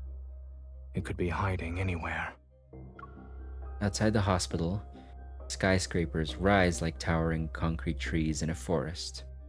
Meanwhile, the rest of the city stands in eerie silence. I can use my eval to return the protofield to its original state. Negative consequences born from mistakes don't need to be fixed. The sky swiftly darkens, as if time itself has been accelerated. We have no choice but to destroy this place.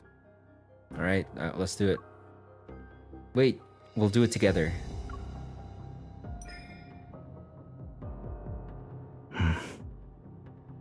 Are you ready? Let's do this. Black snowflakes drift from our interlocked fingers.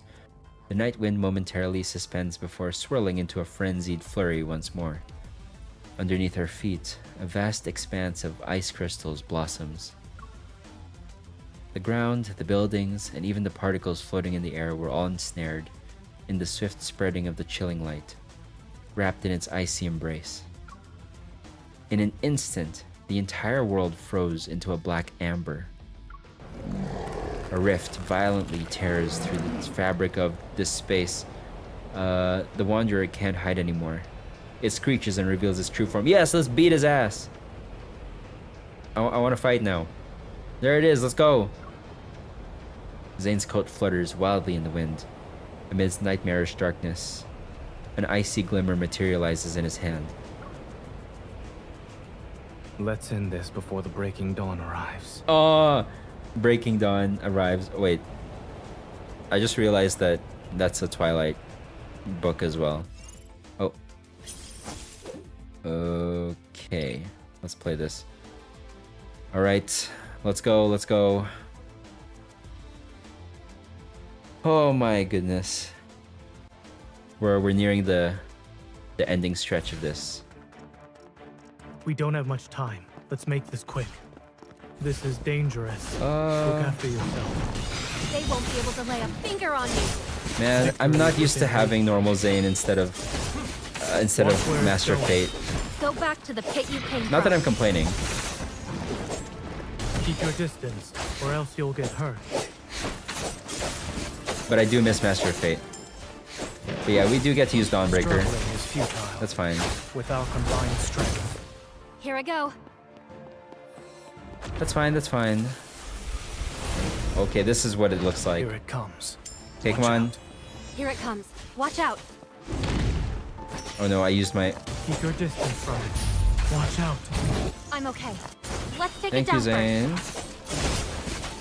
With our combined strength. Master Fate is so Here fun I to use. go. I love Master Fate. I can't use normal ZAYNE anymore. first. Go back to the pit you came from. Normal ZAYNE Bring it feels on. so slow in comparison. And like not as much damage. Or else you'll get hurt. Watch where it's going. Oh god. Stay safe. Don't get distracted. It's your Right. turn.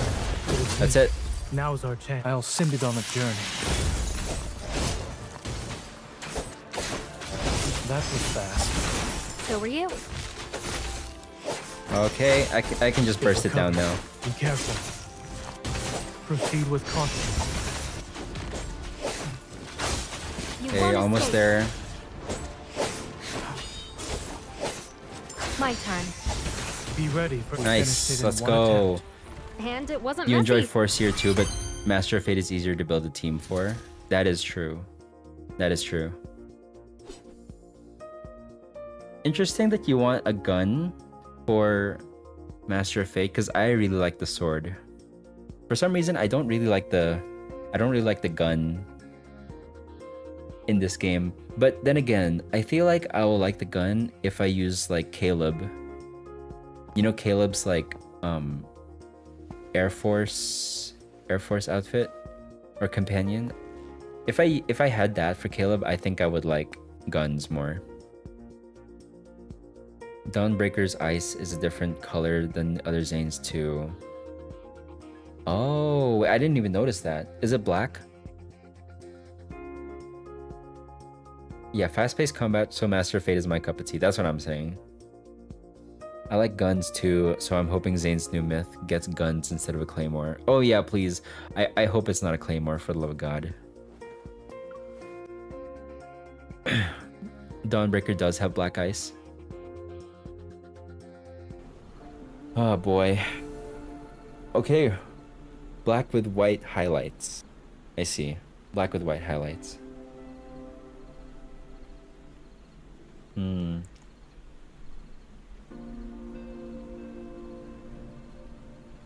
Okay. I mean, if it's a claymore that's like AS Silas, then I'm on board. Actually, that's true. If I do, I've said before that I really want that Silas myth more than anything else.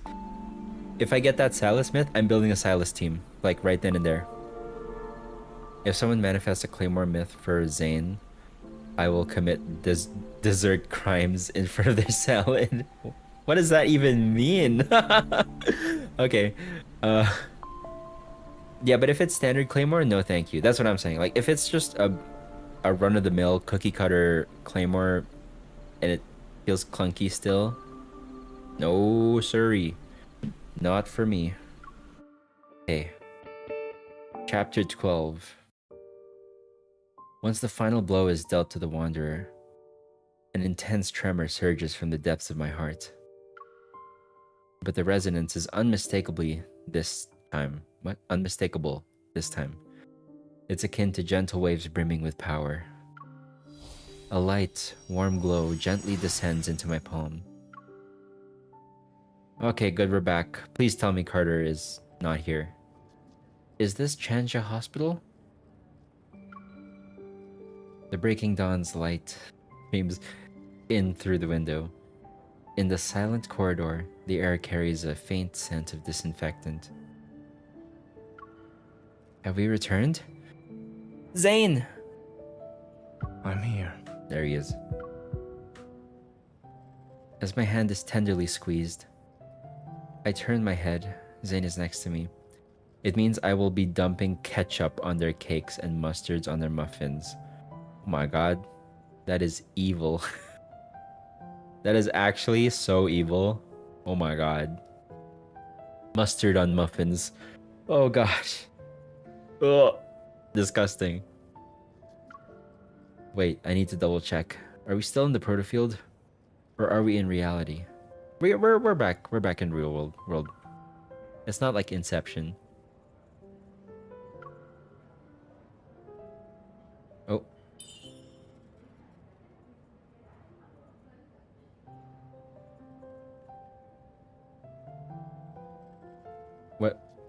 What's going on? Are you good?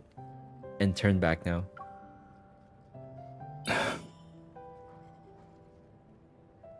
No ice, no black ice, so he's fine. Though his expression has a bit of helplessness, Zane still complies.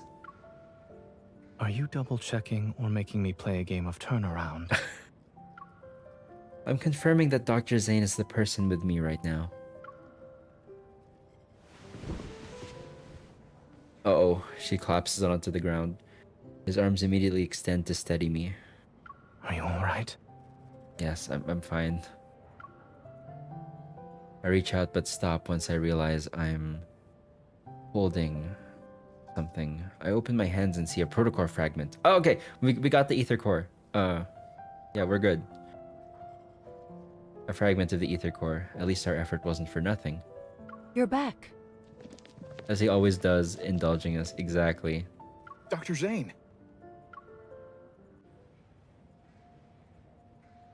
Captain Willow and the others rush over from the opposite end of the corridor.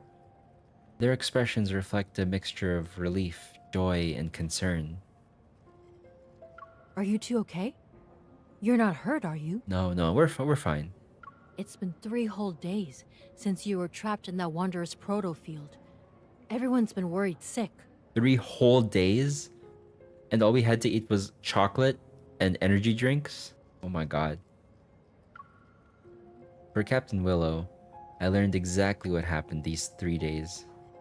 I learned that exactly 3 days had passed since we entered the peculiar protofield. The patient has been relocated to a secure ward and is now out of danger, following resuscitation. During this time, the entire hospital was being protected by Chanja City hunters, who carried out a thorough investigation. By the way, we discovered a strange device while investigating the ICU.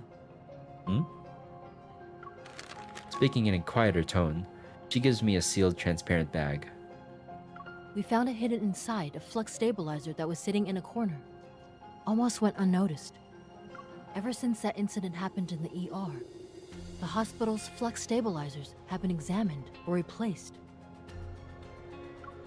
So only recently did someone tamper with one of them. I take the sealed bag and show a grateful smile.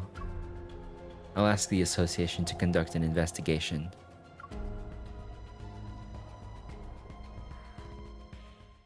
Okay, we're back in Lincoln City, thank God.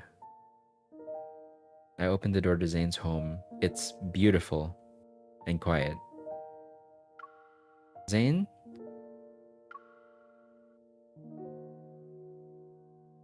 Oh, he's sleeping peacefully? Wow, okay, that's good. We should not interrupt him if he's sleeping well. The curtains gently flutter in the warm breeze. Lights and shadows glide from his nose to his chin. Hello? No, I don't want to open it. I don't want to wake him up.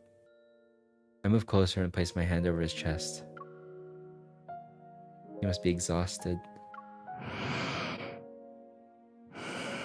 He deserves a well-earned rest. Approaching Zane, I kneel down to be at eye level with him. I carefully cover him with a blanket that was draped on the couch.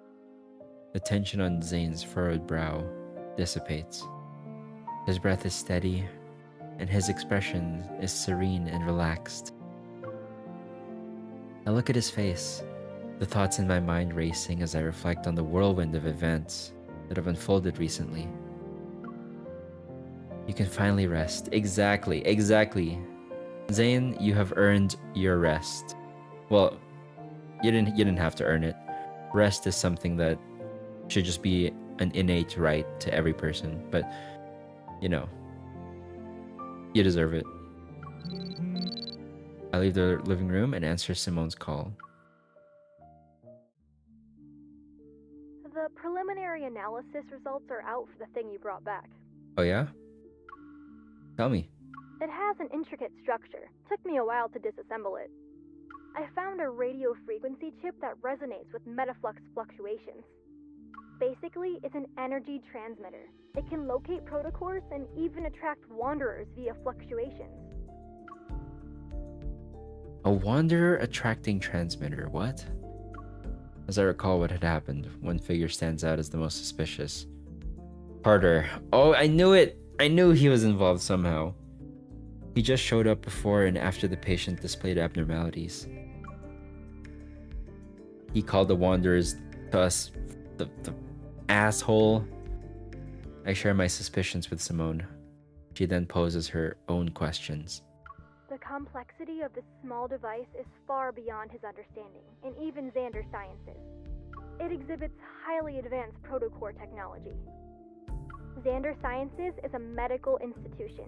There's no way they could possess protocore tech that rivals the associations, right? So what are you thinking? After the founder of Xander Sciences, Raymond, passed away, the company's future was uncertain. Only recently was it acquired by a well-known group. He was the founder? He was the founder of Xander Sciences? Oh my god. What? He didn't just work there. He created it. Oh my god. Oh my god. Its biggest shareholder right now should be... Carter. Ever. Oh, Ever. Oh! Oh my god. I am done. I'm done with these evil people. Oh god. Why? It's all connected. It's actually all connected. What is this, like, soap opera level twist? Even worse. Yeah, like, it just gets worse and worse and worse. It's at that moment. I can't believe I didn't read this before reading Caleb's story. That's crazy. Like, this is very important knowledge for Caleb's story, like Homecoming Wings, where Ever plays like a really big part. Oh my god. The fragmented pieces of information in my mind gradually lock into place and form one cohesive image. Carter mentioned the patient at Chanja Hospital had been undergoing long-term treatment at Xander Sciences. Raymond, the founder of Xander Sciences, was in a similar situation and murdered by Raphael, rightfully. If the peculiar crystals in the operating room and the monsters in the N109 zone come from the same source, then that means Ever is creating monsters.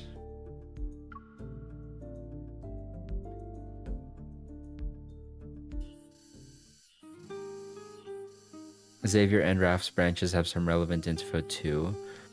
Right. I did read Xavier's first, so yeah, they all have Ever members in it.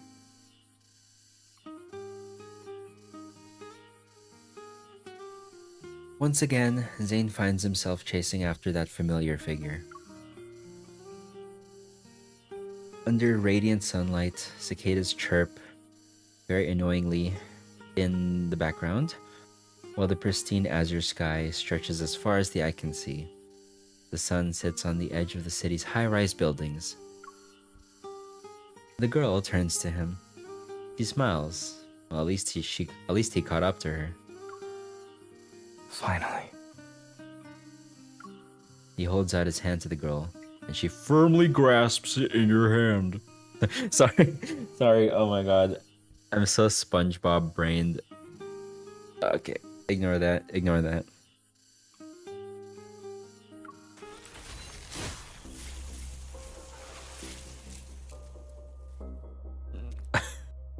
It's a SpongeBob reference. Don't worry about it. Yet the two find themselves tumbling back into the seemingly endless empty corridor. Black crystals emerge from his palm. They encroach on the girl's forearm. Sunlight is engulfed by darkness once more.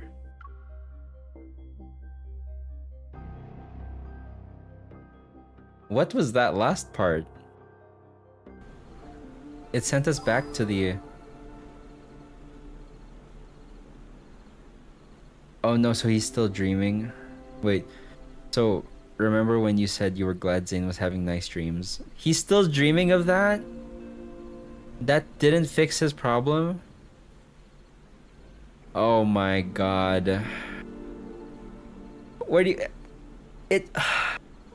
Why isn't it over? Like, that's crazy. I thought after we destroyed this, like, protofield or whatever, that would somehow cause his nightmares to stop, but I guess we can't have nice things. He never escapes his nightmare. Well, I guess being Zane is suffering. He doesn't deserve that, man. Okay. I have been streaming for 4 hours. Shit. My voice is tired. And also I need to conserve my voice for tomorrow because I'm gonna be reacting. So... Oh my god, yeah, tomorrow is Master of Fate, everyone. Tomorrow is Master of Fate. Okay, so... If you want to see my reaction to Master of Fate, Zane, please tune in tomorrow. Yeah, man's practically a saint, to be honest, with all the shit he goes through, but still continues to be a good person. Exactly, exactly. That's the mark of a good man. Oh my god. I'm tired. Exciting. Love that myth. Okay, I think I have also earned my sleep. I'm tired. I've been talking for a while. So, once again, as usual, thank you everyone for tuning in. I'm gonna go to sleep. Zane, do you have any words? Wait, sorry. Wait, I wanted to mention something. Oh god, I should have written it down.